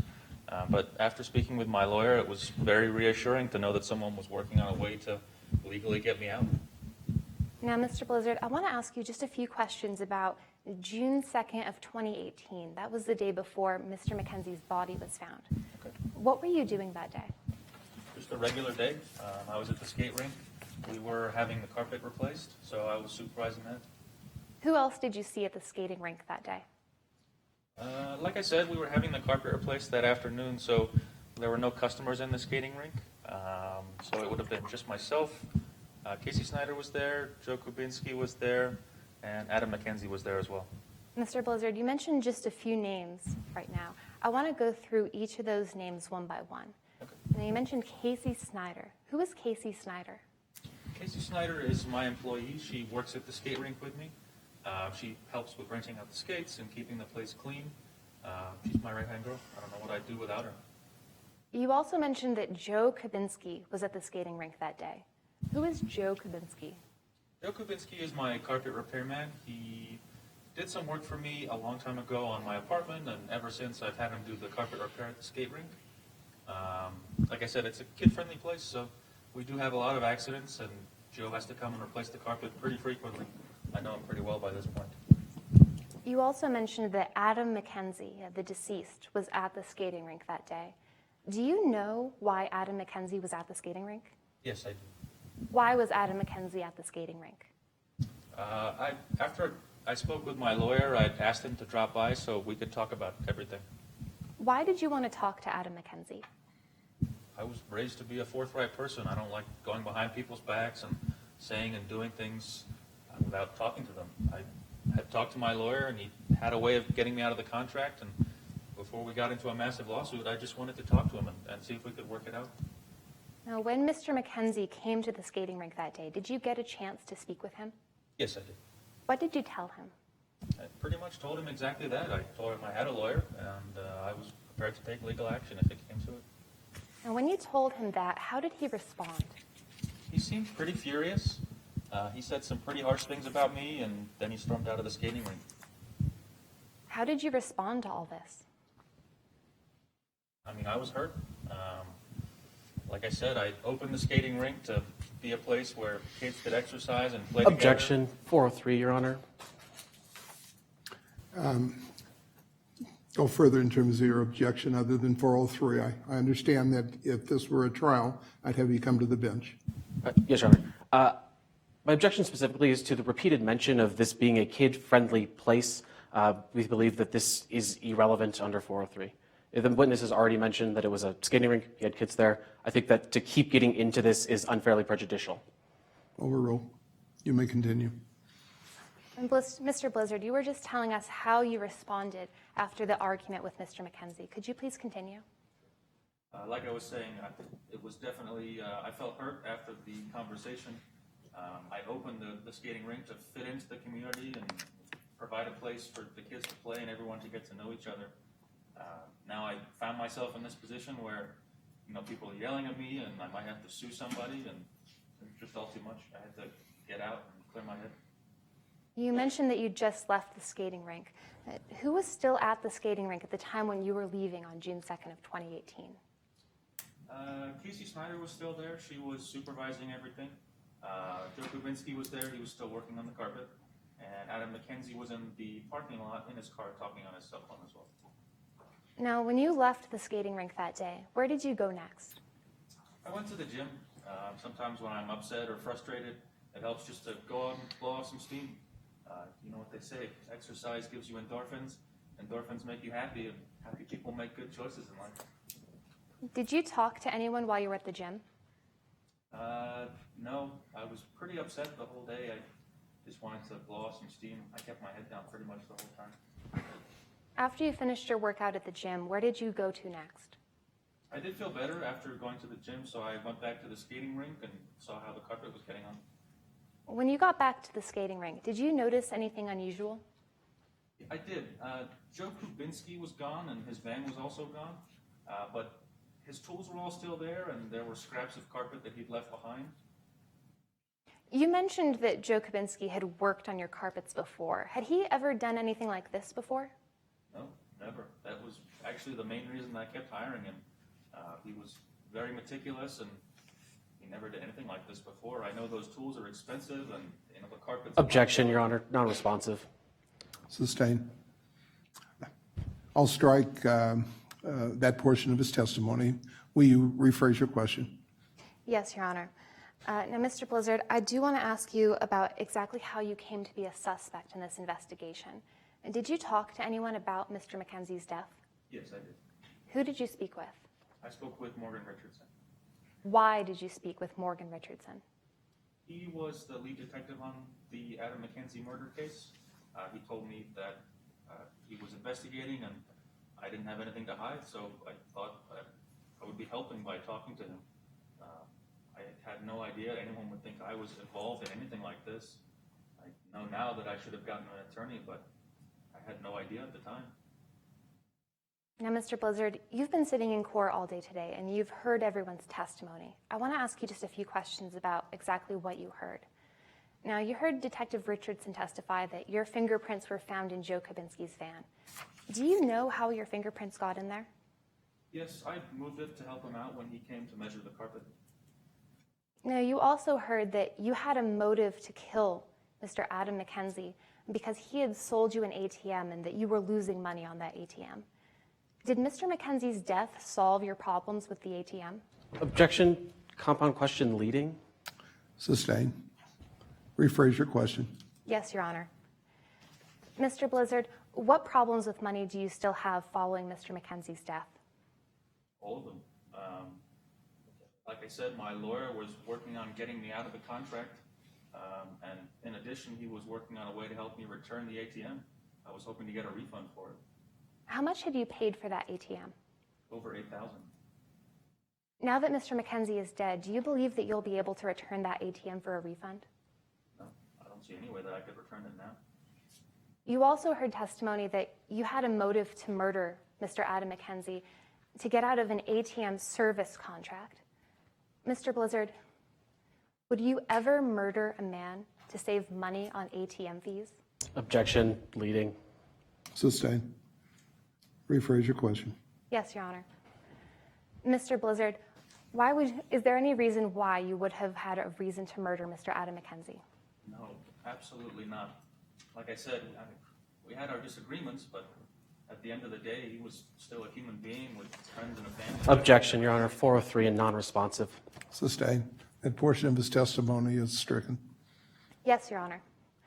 Mr. Blizzard, how did you respond when you first found out that you were a suspect in this murder? I was shocked. No further questions, Your Honor. Cross-examination.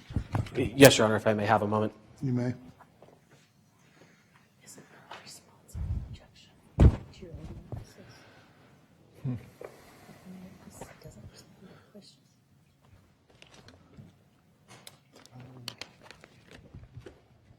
Can be. Yeah. Yeah. Yeah.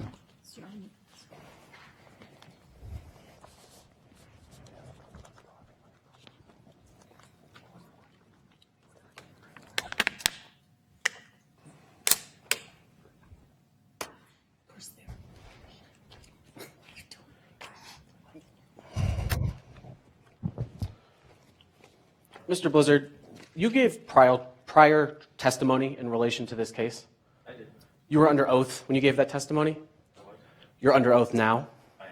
And this oath says that you're going to tell the whole truth. It does. Nothing but the truth. Correct. Under penalty of perjury. I believe so, yes. When you gave that prior testimony, you were full I was. and complete, I was. and you told the whole truth. I did. Your Honor, I'm showing opposing counsel what's been marked as the prior trial testimony of Alan Blizzard. Permission to approach the witness with the same. You may.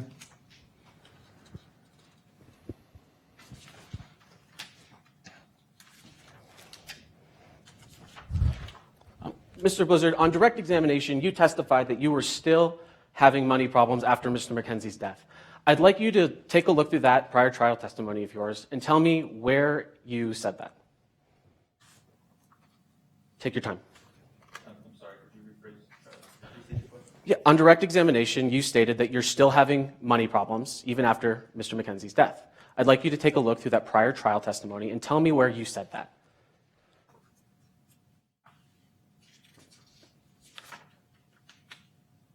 I mean, it's not directly in there. It's kind of an inference. So it's not in there, is it? No, I didn't explicitly say that, no. Your Honor, permission to retrieve the prior trial testimony. You may.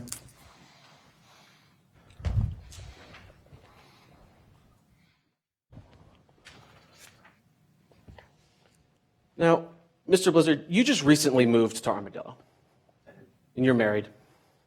Your wife's name's Christine, and you own your own business, Armadillo Skate World. And this is just a local skating rink. And in that skating rink, you have an ATM. An ATM that you purchased from Mr. McKenzie. Yes, that's correct. Okay, I'd like to talk a little bit more about that ATM. You knew Mr. McKenzie well. I did. You knew him well enough that you knew Mr. McKenzie kept a gun in his car. I did know that. You knew he kept it under the front seat. I did. And I'd like to talk a little bit more about the ATM specifically. You thought you could make a lot of money on this deal, Yeah, that's why I bought it. about $2,500 a month. I was quoted $2,000 to $2,500, yes. So you thought it was going to be pretty profitable, didn't you? Of course, I wouldn't have bought it otherwise. But the ATM needed a lot of repairs, didn't it? It did. People didn't use it very often, and it broke down. So it needed a lot of servicing also. It did. So you were actually losing money on this deal, weren't you? I was. About $1,000 a month. Give or take, yes. You thought that Mr. McKenzie had lied to you. I did. So that's why you asked Mr. McKenzie if the two of you could talk. I did. After I spoke with my lawyer, I wanted to talk to him about everything. I'm not asking about what you talked to your lawyer about. I'm asking if that's why you spoke to Mr. McKenzie, and the answer is yes, isn't it? I mean, the other part's relevant, yes. So that's why Mr. McKenzie came by the rink on June 2nd, wasn't it? Yes. I'd like to talk more about what happened on June 2nd. You weren't surprised when Mr. McKenzie showed up at the rink that day, were you? No, I'd asked him to stop by. So this wasn't the first time, excuse me. This also wasn't the first time that you and Mr. McKenzie had gotten into it, was it? We'd spoken about the issue before. you two had gotten into heated discussions. And so on June 2nd, the two of you got into an argument. Mr. McKenzie arrived at the rink between 2:30 and 3, Give or take, yes. and the two of you went into your office. Correct. And that's when you told Mr. McKenzie that you were going to return the ATM. Yes, I relayed the conversation I had with my lawyer. I'm not asking about any conversations you had with your lawyer. I'm just asking if that's when you told him you were going to return the ATM, and that's a yes, isn't it? Yes, You also told him you were going to cancel the contract for service. I did. And you told him there was nothing he could do about it. Yes, I did. And after that, Mr. McKenzie became furious. He was angry, yes. He was yelling at you. He threatened to tell everyone in town what you were doing. He did. He threatened to tell everybody that you renege on contracts. He did say something like that, yes. He threatened to ensure that your business would fail. Yes, he did. And then he called you a failed lawyer. Yes, he did. And that touched a nerve, didn't it? Objection, Your Honor, under 403. Overruled. You may answer that question. Could you restate the question? Mr. McKenzie called you a failed lawyer. He did. And that touched a nerve, didn't it? It was not a pleasant assertion, no. Well, it wasn't a pleasant assertion because it made you angry. I mean, wouldn't make you angry? Mr. Blizzard, I'm asking you whether it made you angry, and that's a yes, isn't it? No, I mean, I don't want to put words in my mouth. It definitely wasn't a pleasant conversation. It made you really angry, didn't it, Mr. Blizzard? I was upset. Objection to asked and answered. Overruled. This is cross-examination. Mr. Blizzard, it made you really angry. I was upset. It made you so angry that you couldn't even work. I went to the gym. So that's a yes to my question. It made you so angry that you had to leave and you couldn't even work. Yes, I went to the gym. I'm not asking where you went, Mr. Blizzard. I'm asking if you were so angry that you couldn't work. Respectfully, I replied yes. Your Honor, no further questions. Any redirect by the defense? No, Your Honor. At this time, the defense requests that the witness be excused. All right. Mr. Blizzard, you may step down.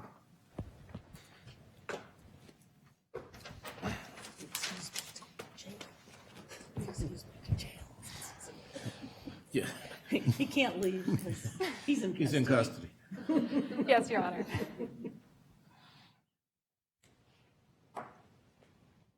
Next witness. Yes, Your Honor. Defense would like to call Ms. Casey Snyder to the stand. Snyder, if you'll come forward to the witness stand.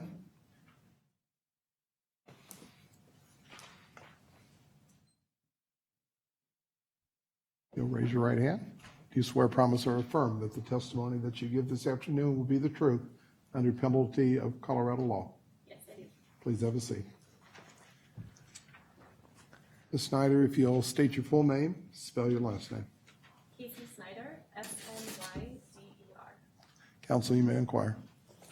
Now, Ms. Snyder, just so we have a little bit of context, why are you testifying today? Well, I work for the defendant, Mr. Blizzard, and I heard an argument between him and the deceased on June 2nd. Now, before we get to the events of June 2nd, let's get a little bit of background and information about you. What is it that you do for a living, Ms. Snyder?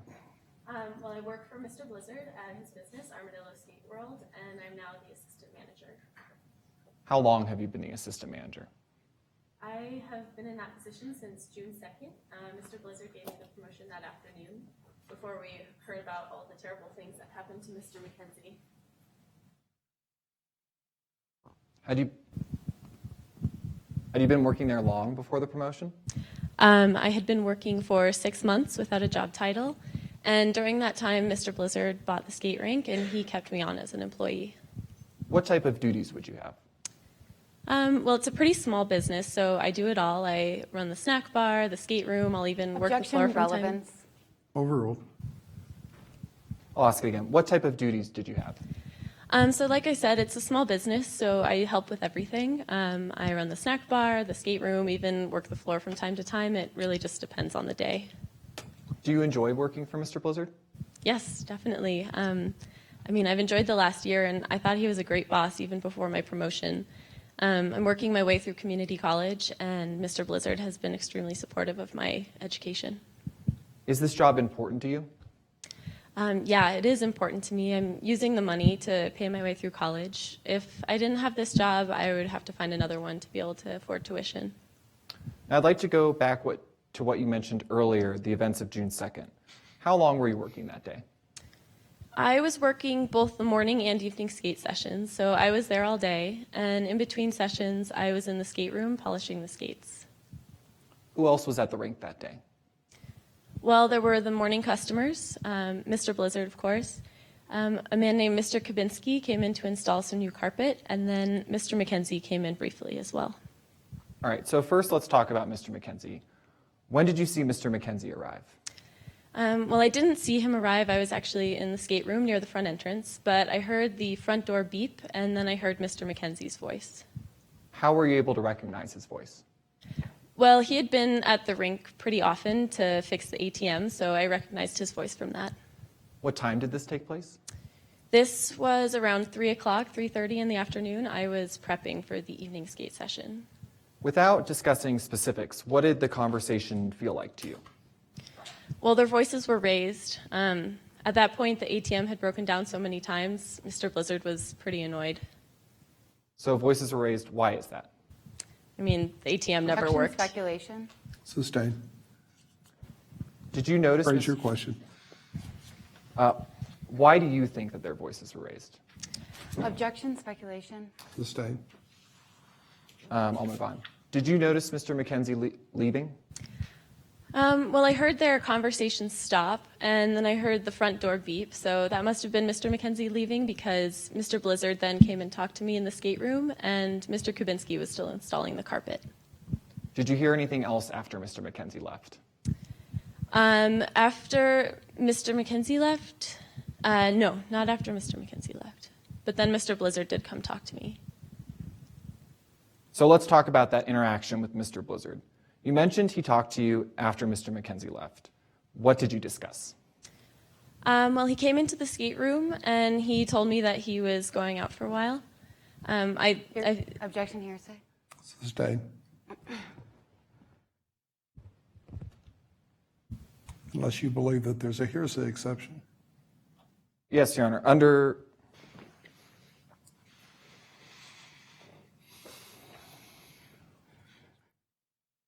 The court is ruling that this is an out-of-state, out-of-court statement, and unless there's a hearsay exception, the conversation between her and Mr. Blizzard is hearsay. A moment to confirm.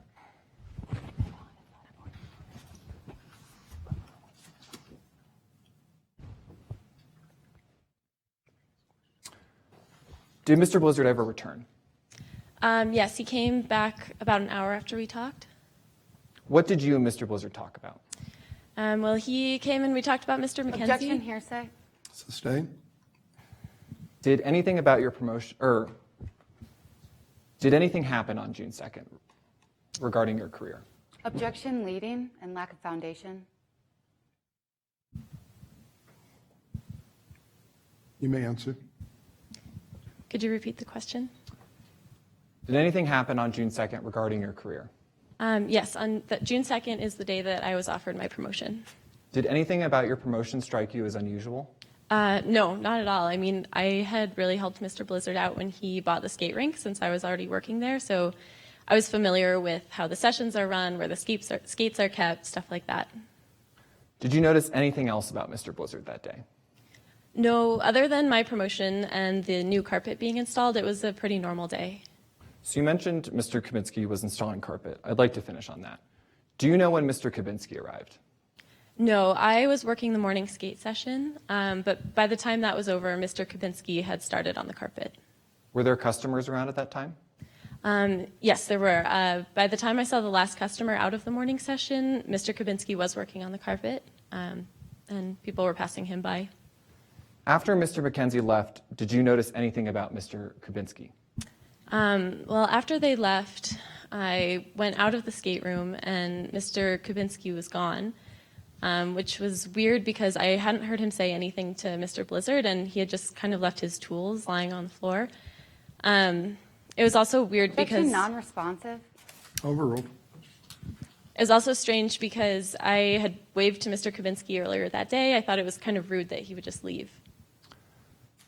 Have you ever been there while he was working on carpet? Yes.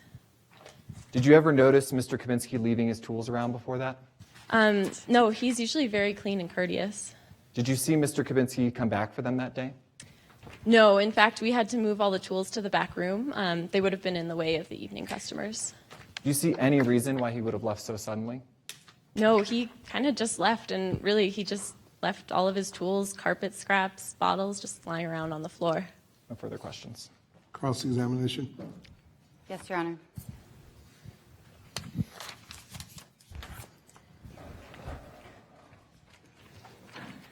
Hello, Ms. Snyder. Hi. You took a deposition in this matter, I did. and in that deposition, you were under oath, Yes. like you're under oath now. Yes, And in that deposition, you swore to tell the truth, I did. like you do now. Yes. Your Honor, I'm now showing opposing counsel Casey Snyder's previous deposition, permission to approach the witness with the same with for purposes of impeachment by omission. You may.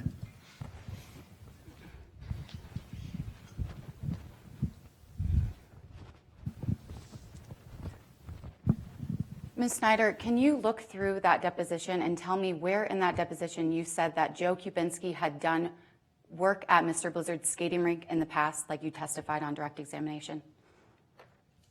Take your time.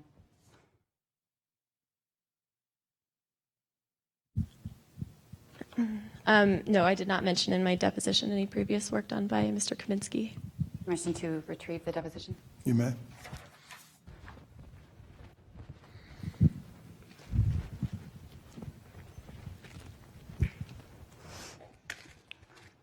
Ms. Snyder, on direct examination, you talked a lot about your relationship with Mr. Blizzard, and you mentioned that he had kept you on staff when he bought the rink. You're really thankful that he kept you on staff? I am. Because, like you said, you're using the money for college. Yes. And if it weren't for your job working for the defendant, you'd have to drop out of college. Well, I'd have to try to find another job, and then if I couldn't find another, I guess, yes, I would have to drop out. I want to continue talking about your work with Mr. Blizzard. He prepares all of the employee schedules. He does. He gave you a handwritten review. Yes. You watched him write that handwritten review. Yes. And he signs all of your paychecks. He does. So you'd recognize his handwriting if I showed it to you today? Yes, I would. I'm showing opposing counsel what has already been admitted as Exhibit C, permission to approach the witness with the same. You may.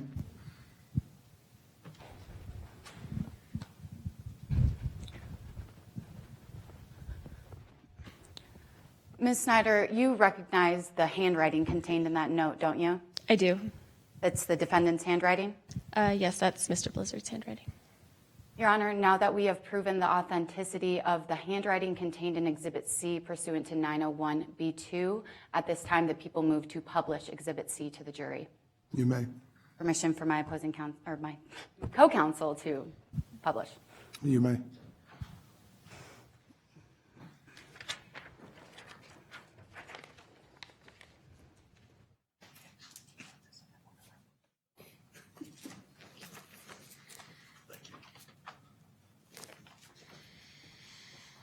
Before we move on, the person that a note is addressed to is Christine, right? It is. And the defendant's wife is named Christine? Yes.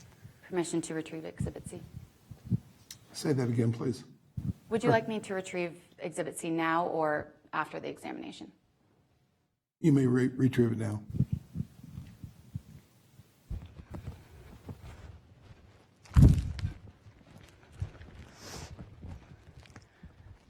Ms. Snyder, now I want to talk about your involvement in this case. You're here testifying for the defense today about a fight you witnessed at the defendant's skating rink on June 2nd? Yes. And that fight was between the defendant and Adam McKenzie? Yes. And you were working on June 2nd? I was. And during your shift, Adam McKenzie came by the rink? Yes, he did. And he had been around the rink a lot? Yes. Because Mr. Blizzard had bought an ATM from him? That's right. And the ATM was having problems? Yes. So Mr. McKenzie came around the rink a lot to service the ATM? Yes. And when he got there on June 2nd, he and he and the defendant went into the defendant's office. Yes, I believe so. And they started arguing. Yes. And you could hear their voices getting louder and louder.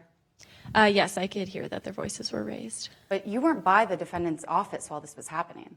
No, but I was still in the building, in the skate room. You were actually in the back skate room while this was happening? Yes, I was in the skate room. So they were arguing so loudly you could hear them from the back skate room. Yes, I could. And you've known the defendant to have a temper, right? Yeah, I would say he has a little temper. I mean, he even gets mad, he yells a lot, but he's kind of like a grumpy old uncle. So that's a yes, you've known him to have a temper? Yes, that's what I said. And after a while, they stopped arguing.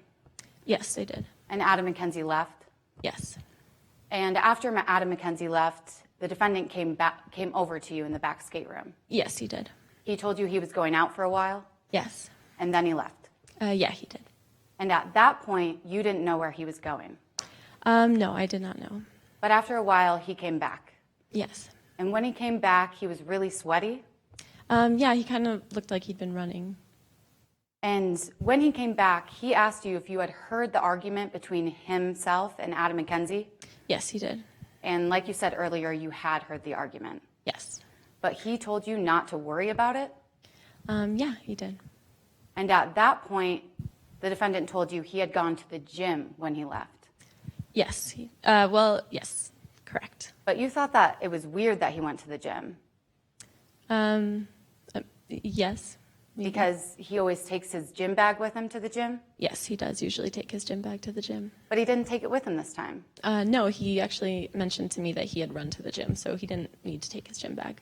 But he only mentioned that he had run to the gym after he spotted his gym bag, correct? Correct. Which was with you in the back skate room? Yes, it was with me in the skate room. The entire time he was gone? Yes. And at that point, that's when he told you he went to the gym?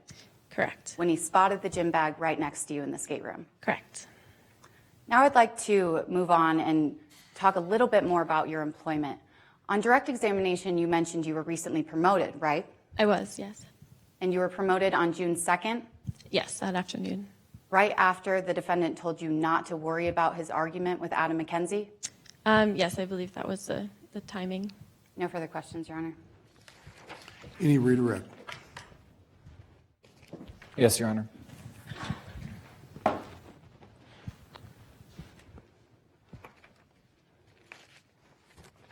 During that second conversation with Mr. Blizzard, what did he look like he had just been doing? Exercising, running. He was a little, yeah. And what effect did your promotion have on your testimony today?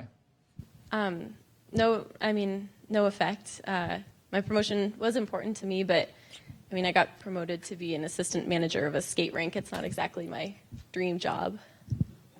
In the time surrounding your argument, did you think anything was out of the normal? Not regarding the argument, but it was a little weird that Joe Kubinski left immediately, or right after Mr. McKenzie and Mr. Blizzard. No further questions. You may step down.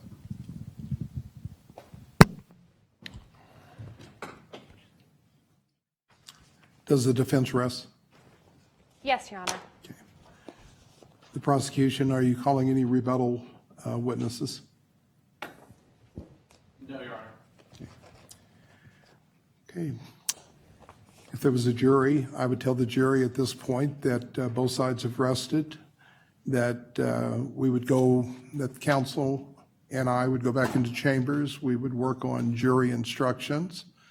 And once jury instructions were completed, I would then read the jury instructions to the jury, and then I would allow both sides to give their closing arguments. Because this is a criminal case, the prosecution has the right to do an opening close and a rebuttal close. The defense will only make one closing argument. Typically, in my courtroom, I give approximately 20 minutes per side. So the prosecution would divide up their 20 minutes between their opening and their closing argument.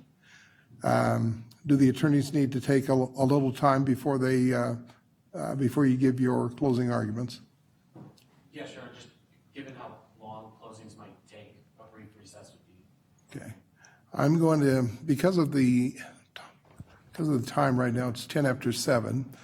I'm going to, we'll take a break until about 20 after 7. So we'll start at 20 after 7, and each side will have 20 minutes. Yes, sir. Okay. We'll be in recess.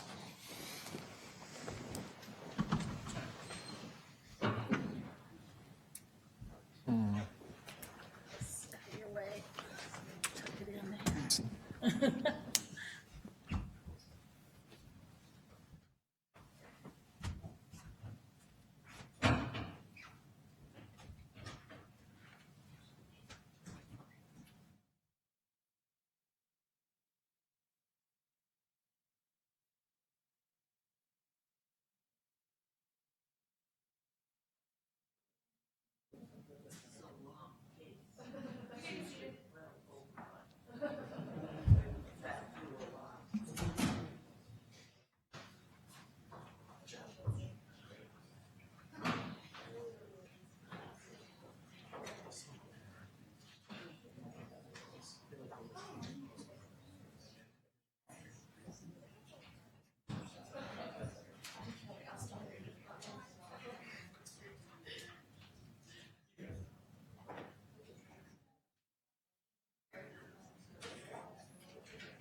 You may be seated.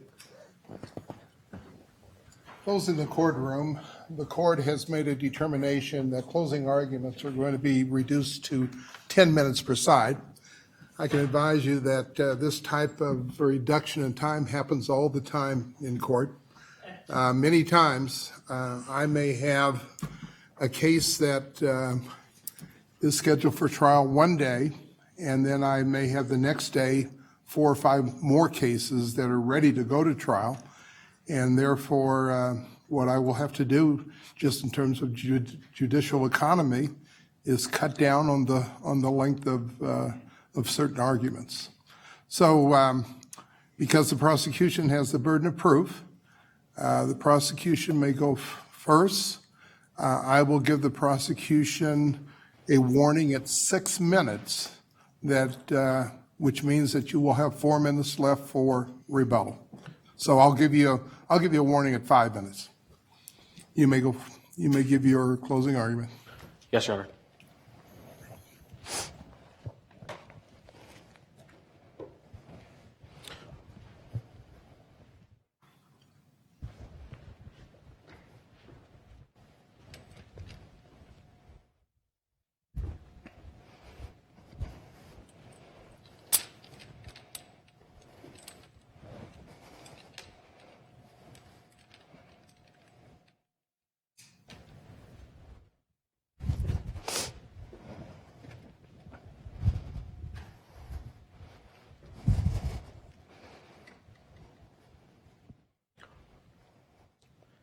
He thought he had an easy way out. The defendant thought he had an easy way out of what was a bad business deal. Shortly after installing an ATM that he had purchased from Adam McKenzie at his skating rink, Armadillo Skate World, the defendant realized the horrible mistake he had made. Not only was he not making money like he had been promised, the ATM was broken, it needed servicing, it needed fixing, and so he was actually losing money. He was losing a lot of money. He was losing a lot of money fast. The defendant had been promised $2,000 to $2,500 a month, but instead he was actually losing $1,000 a month on top of the $8,000 he had already paid for it. But the defendant had a contract. The defendant knew he couldn't just break this contract. He didn't want to engage in years of litigation. He needed an easier way out. So on June 2nd, 2018, when Adam McKenzie came to Armadillo Skate World, the defendant took an easy way out. After engaging in an explosive argument about this contract, after Adam McKenzie had told him he wouldn't be letting the defendant out of it, the defendant followed Adam McKenzie to the parking lot. He took Adam McKenzie's gun from his car. He forced Adam McKenzie into the back of Joe Kubinski's van, and he shot him in the back of the head, where he drove the van to Joe's House of Carpets and dumped Adam McKenzie's body in the garbage, like it was trash. Because the defendant thought he had an easy way out, we ask that you hold him accountable. And we ask that you find the defendant guilty of first-degree murder and second-degree grand theft. Now, as the prosecution, we bear the burden of proof in this case. We must prove to you beyond a reasonable doubt that the defendant committed each and every crime with which we have charged him. But when you're thinking about reasonable doubt in this case, you can only consider the evidence and the testimony that you've heard here today. And after you've considered all of that evidence and all of that testimony, if you find that you don't have reasonable doubt, you should find the defendant guilty. And we've charged the defendant with 2 crimes in this case: first-degree murder and second-degree grand theft. Each of those crimes have elements, and the judge has read to you your jury instructions, and so you know the law that will apply. But I want to take a second, and I want to talk about all of the facts and testimony that we've heard, and I want to show you how they apply to those elements. And I want to show you how we've met that burden today.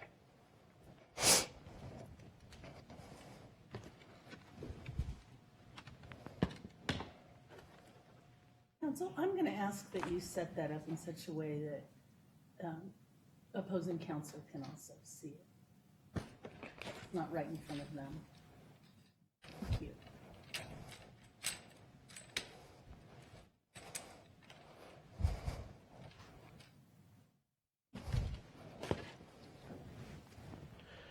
Now, first-degree murder has 3 elements, and second-degree grand theft has 3 as well.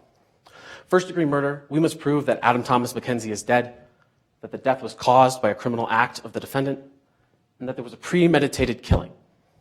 To prove second-degree grand theft, we must prove that the defendant knowingly and unlawfully took Joe Kubinski's van and did so with the intent to appropriate it for his own use, and that that van cost more than $20,000 but not less than $100,000.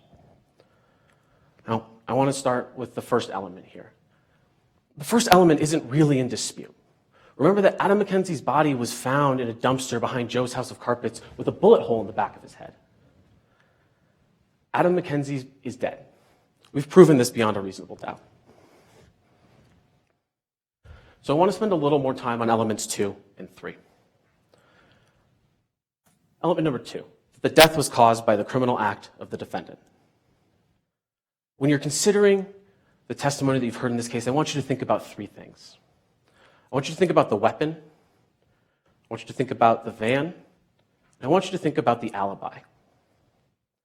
Now, we know that the defendant died of a 9mm bullet gunshot to the back of the head. And think about all the testimony you heard in this case today. The only person who testified that they knew where a 9mm handgun was the defendant. They knew that Adam McKenzie kept a gun in his car. Counsel, you're at the 5-minute mark. Yes, Your Honor, I will speed up. And so all he needed, next that brings me to the van. The defendant knew that about Joe Kubinski's wife's affair with the victim. The defendant knew that Joe Kubinski would be the perfect person to pin this murder on. And so the defendant knew that Joe Kubinski's van would be at Armadillo Skate World that day. All he needed were the keys. But we heard from Joe Kubinski. Joe Kubinski wasn't watching one of his sets of keys that day. So all the defendant had to do was sneak into that toolbox when Joe Kubinski wasn't working and pull that set of keys from the box and steal the van. And that's what the defendant did. He stole the keys. He forced Adam McKenzie into that van where he shot him with Adam McKenzie's own handgun. He drove that van to Joe's house of carpets where he dumped the body because he thought that Joe Kubinski would be an easy target. But the defendant wasn't careful enough. In his haste, he forgot to clean the van. He left his own fingerprints, Adam McKenzie's blood, and a spent 9mm bullet casing right in the back of the van. When the defendant got back to Armadillo Skate World, he realized he had a problem. He realized that there was a witness, someone who had heard the argument between him and Mr. McKenzie that day, Casey Snyder. So the defendant started to cover his tracks. After realizing he had left his gym bag, he thought he could invent this alibi, this excuse that he had run to the gym to explain his sweat and why he was so tired. And he offered Casey Snyder a promotion. He told her not to worry about it. Poor Casey Snyder, who's just a poor college girl trying to work her way through college. Casey Snyder, who needs this job to pay her way through school. And so Casey Snyder took the stand today and she tried to cover for the defendant. But you've heard the evidence. You've heard that the defendant had access to the weapon, the van, and then he invented an alibi to cover his tracks. Alan Blizzard killed Adam McKenzie. Which brings me to premeditation. Now, what is premeditation? Premeditation is killing after consciously deciding to do so. The decision may be present in the mind at the time of the killing, and most importantly, the law does not fix the exact period of time that must pass between the formation of the intent and the killing. All that matters is that there's time for reflection. When Adam McKenzie came to Armadillo Skate World that day, he threatened the defendant. He threatened to ruin his reputation. He threatened to tell everybody in town that the defendant wasn't a man of his word. He threatened to ensure that the defendant's business failed. But the defendant had just moved to Armadillo Skate World. Having a tarnished reputation was a price he couldn't afford to pay. And it was as that argument was happening that the defendant developed the intent to murder. It doesn't matter that the defendant didn't plot this for days or weeks before. What matters is that he formed that intent in that moment. But remember, the law does not fix an exact period of time that must pass. So when the defendant decided to kill, he went back into his office for 30 seconds, and he reflected. And then he followed Adam McKenzie out of the skate rink. He forced him into the van, and he shot him in the back of the head. This was a premeditated killing of Adam McKenzie.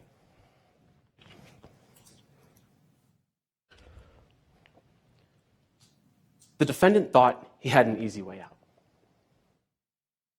So when you go back to your jury room and you deliberate, we ask that you hold him accountable and find him guilty of first-degree murder and second-degree grand theft. Thank you, counsel. Closing argument for the defense.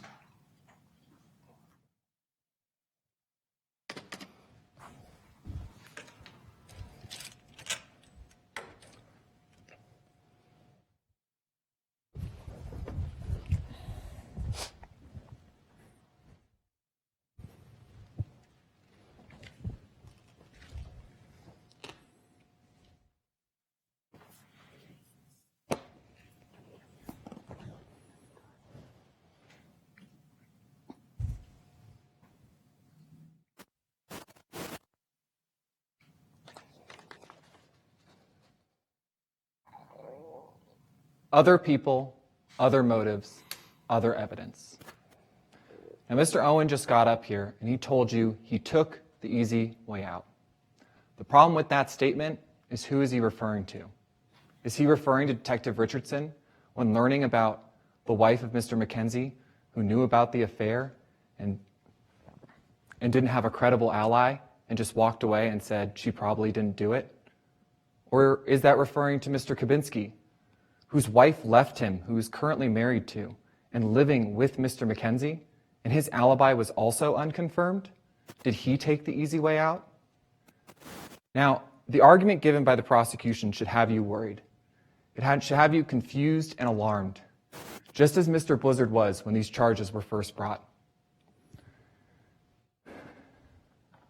The government has to prove one thing, that the defendant is guilty. They have to do that beyond a reasonable doubt. Now, we're going to look over the facts and the evidence of this trial, and we're going to build a wall of reasonable doubt. First, we learned on the detective's cross about Andrea McKenzie. She was the wife of the victim. She also knew he was having an affair. However, when the detective learned this, his follow-up question, what was she doing that day, was answered, she was reading a book at home, an unconfirmed alibi. The wife of the victim who knew about an affair didn't have a confirmed alibi in this case, but the defendant walked away. She also said to the detective that she was one of my husband's enemies. What did the detective do with that information? Nothing. He didn't question whether there were other enemies from other affairs. He didn't question whether there were other enemies from the ATM business. Instead, he just walked away. He never seriously considered Mrs. McKenzie as a suspect. That right there is reasonable doubt. But the investigation continued. The next person he learned about was Joe Kubinski. Now, Joe Kubinski is just a local carpet installer. He also happens to own the van that the victim's body was disposed with. And when learning upon the murder, he said that probably serves him right. Is that the statement of an innocent man? Whereas the defendant said he immediately cooperated with the investigation. He gave everything he could. Additionally, we know that Joe Kubinski's wife left him because she was having an affair with Mr. McKenzie and living with him. And when you compare motives in this case, as the detective should have done, what's more compelling? Your wife leaves you, she's having an affair with the victim, and she's living with him. Or you're losing $1,000 a month. We also learned today what Mr. Kubinski believed about the victim. He believed he was scum. He was angry. And when asked if this affected his testimony, He said not at all. The fact that the victim was sleeping with his wife, that didn't affect his testimony at all. Now, when you get back to the jury room, it'll be your job to weigh the evidence and weigh the credibility of that testimony. You will have to analyze that statement. Do you really think that his testimony wasn't affected at all? We also know he was at the rink with Mr. McKenzie. He left at relatively the same time. He also testified he had keys to his van all day. Furthermore, the body was found at his warehouse, under carpet, his line of business. That gives you reasonable doubt. How come these facts are present in this case, and why weren't they followed up on? Mr. McKenzie's car was found at Mr. Kubinski's wife's apartment. We have no physical evidence from that car. Are there fingerprints? Whose fingerprints? How did that car get there? Those are questions left unanswered. It was the government's job to provide you with those answers so that you could determine beyond a reasonable doubt. We also know part of the case resolved around the height. But more importantly, we cannot time Mr. Kubinski's alibi. We have no idea when he left the skate rink because no one ever looked into it. In fact, the only piece of evidence we have is he made a call at 4:42. And looking at this board, we've already covered up guilty. But we can look further at Mr. Kubinski's timeline. Here are the timeline events according to Detective Richardson. The two main things when you're looking at Exhibit F in the jury room I want you to look at: Joe Kubinski has no alibi. The victim is murdered between 3:30 and 5. Those line up exactly. Additionally, the call when he first learned about his van being stolen was at 4:42. That's a majority of the victim or the murdered time. But that's not all we know about this case. We also got a chance to look at the defendant. And we got a chance to look at his motive.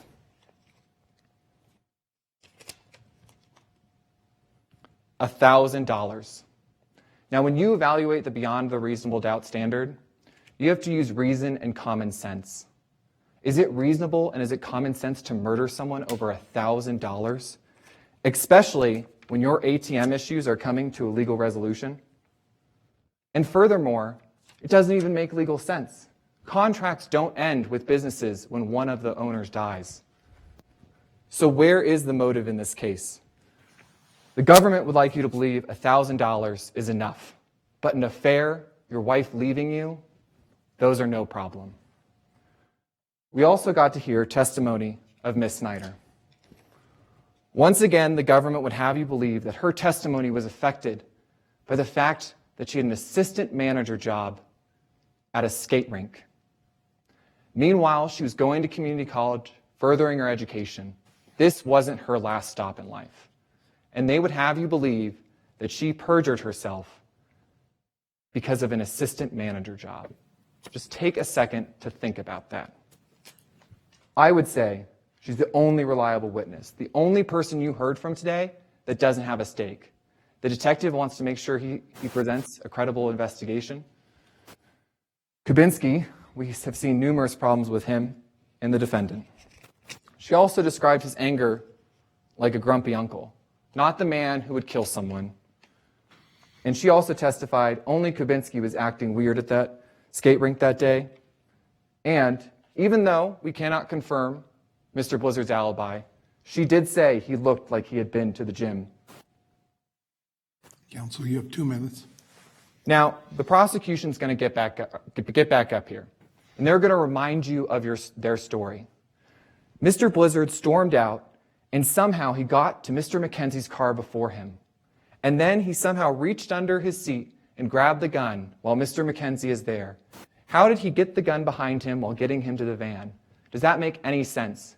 We see no signs of a struggle.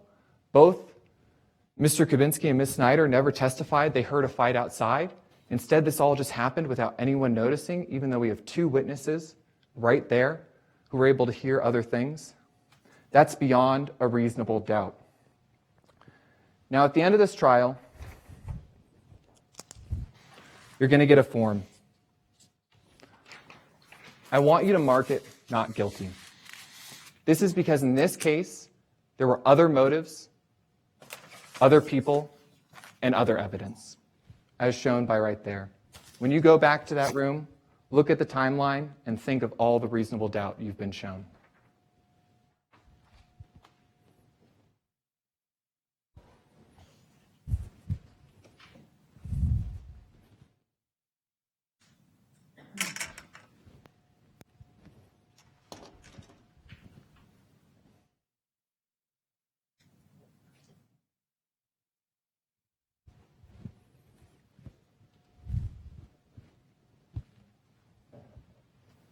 Rebuttal close.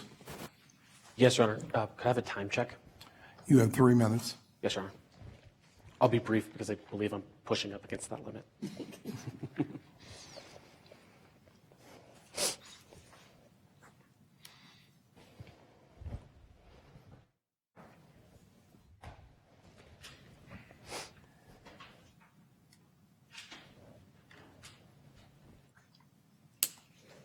I want to talk about reasonable doubt.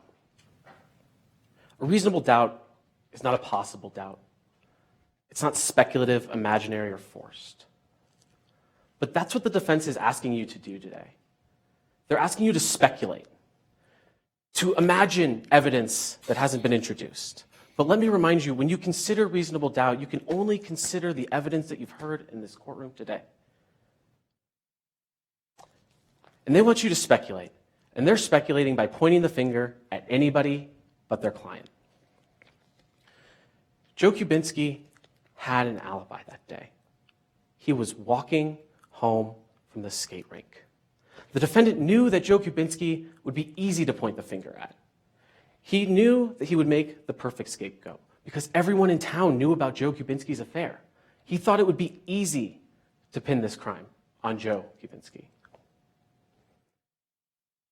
He thought that this would be an easy way out. And that's what explains why the defendant would use Joe Kubinski's van and leave the body in Joe Kubinski's dumpster. He thought this would be an easy way out, but he was wrong. Find the defendant guilty on both counts of first-degree murder and second-degree grand theft, because he shouldn't be allowed to take an easy way out. Thank you, counsel. The jury will go back into the jury room to deliberate. This should take us just a couple minutes, those in the audience. So we'll be back out in about 2 minutes.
You may be seated. Moi? What? Moi, you. Well, you can go ahead, but should I announce our verdict? Yes, please. So our verdict is that Mr. Kubinski is found guilty of murder. But I'll let them talk about the competition. I have been selected by our panel to deliver the verdict and to name the person who we believe did the best, which is very hard because both teams were extremely well prepared, very complete, very articulate, and had their stuff going. Your mojo was working today. So we applaud all four of you, and the witnesses, by the way, who were so well prepared that they actually gave you the answers you wanted, more so than perhaps they might have given you in real life, but you worked them over real well in the back room, and they did a good job. Our ruling is that the team that was successful in winning this competition was the defense, and that Ms. Bayless, you have been named as the person who did the best of the best. And so congratulations to both of you, and frankly, congratulations to all four of you, because we were talking in there, one of the best pieces of critique that we can give you, and the judge will be the first person to tell you, is that you tried a great case, all four of you, as well as some of the finest lawyers that are participating in the real world, in real cases that the judge sees all the time. So, And let me just say that last year I tried 34 jury trials, and I look forward to seeing each of you in my courtroom sometime soon, because I thought that each of you did very, very well in different phases of the case. It was a very, very difficult decision for us to make in terms of who was better than another, because each of you were very prepared, and I would enjoy seeing any one of you in my courtroom. Sheila, any comment? You just did a great job. Every time I'm here, I think of how much my dad would love this. He was one of the people who got the clinical program really going at this school. And the practical application that you all have now is just great. You all did a great job. There were things that each of you did, exams and things that each of you did that were superior to your opponent. So this was a difficult decision, and hang in there. Sorry, Tyler. Oh yeah, I also wanted to say he would really like those funny comments some of you put in your bios. That was like, oh, did someone tell him who my dad was? And he really liked jokes, but Yeah, so thank you very much, and thanks to everybody who's participated and watched it. It's very meaningful to our family.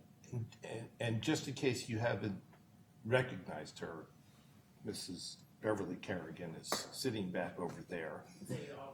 They already know you. Introduced you. And go back into that room over there and just marvel at the career Carrigan and the family, the Carrigan courtroom over there, and the contributions that they have made to this law school and to legal education and to lawyer education are just phenomenal. And I'm just pleased to be here and to sit on the bench and to play with you all. One last comment I'd like to make, because this brings back old memories. Back in 1969, I was in a similar courtroom. It was in the old Fleming building, and I was the clerk of the court, like the young lady over here. So I was introducing everyone, and there would be a Supreme Court justice that would sit here and would judge the case. So I've gone from clerk of the court in law school to now judge. So this brings back great memories for me. So thank you all. Thank you all. We'll be available over in We'll visit with you over refreshment. I have one more thing I want to say, which is that the reason this competition exists is that after Gary was in law school, I was a few years later, not too many. We didn't have any trial competitions. They had the Rothgerber, but they didn't have any trial competitions. And 6 of us got together and got a couple of the legal aid clinical instructors to take us to a regional competition in Portland, Oregon, which we had to pay for ourselves. And so many years later, when there was the opportunity to create this and then hopefully send some of you off into regional and national competitions, that's why this particular competition was founded. So hope you enjoy your futures. How about a hand for these people? Good job.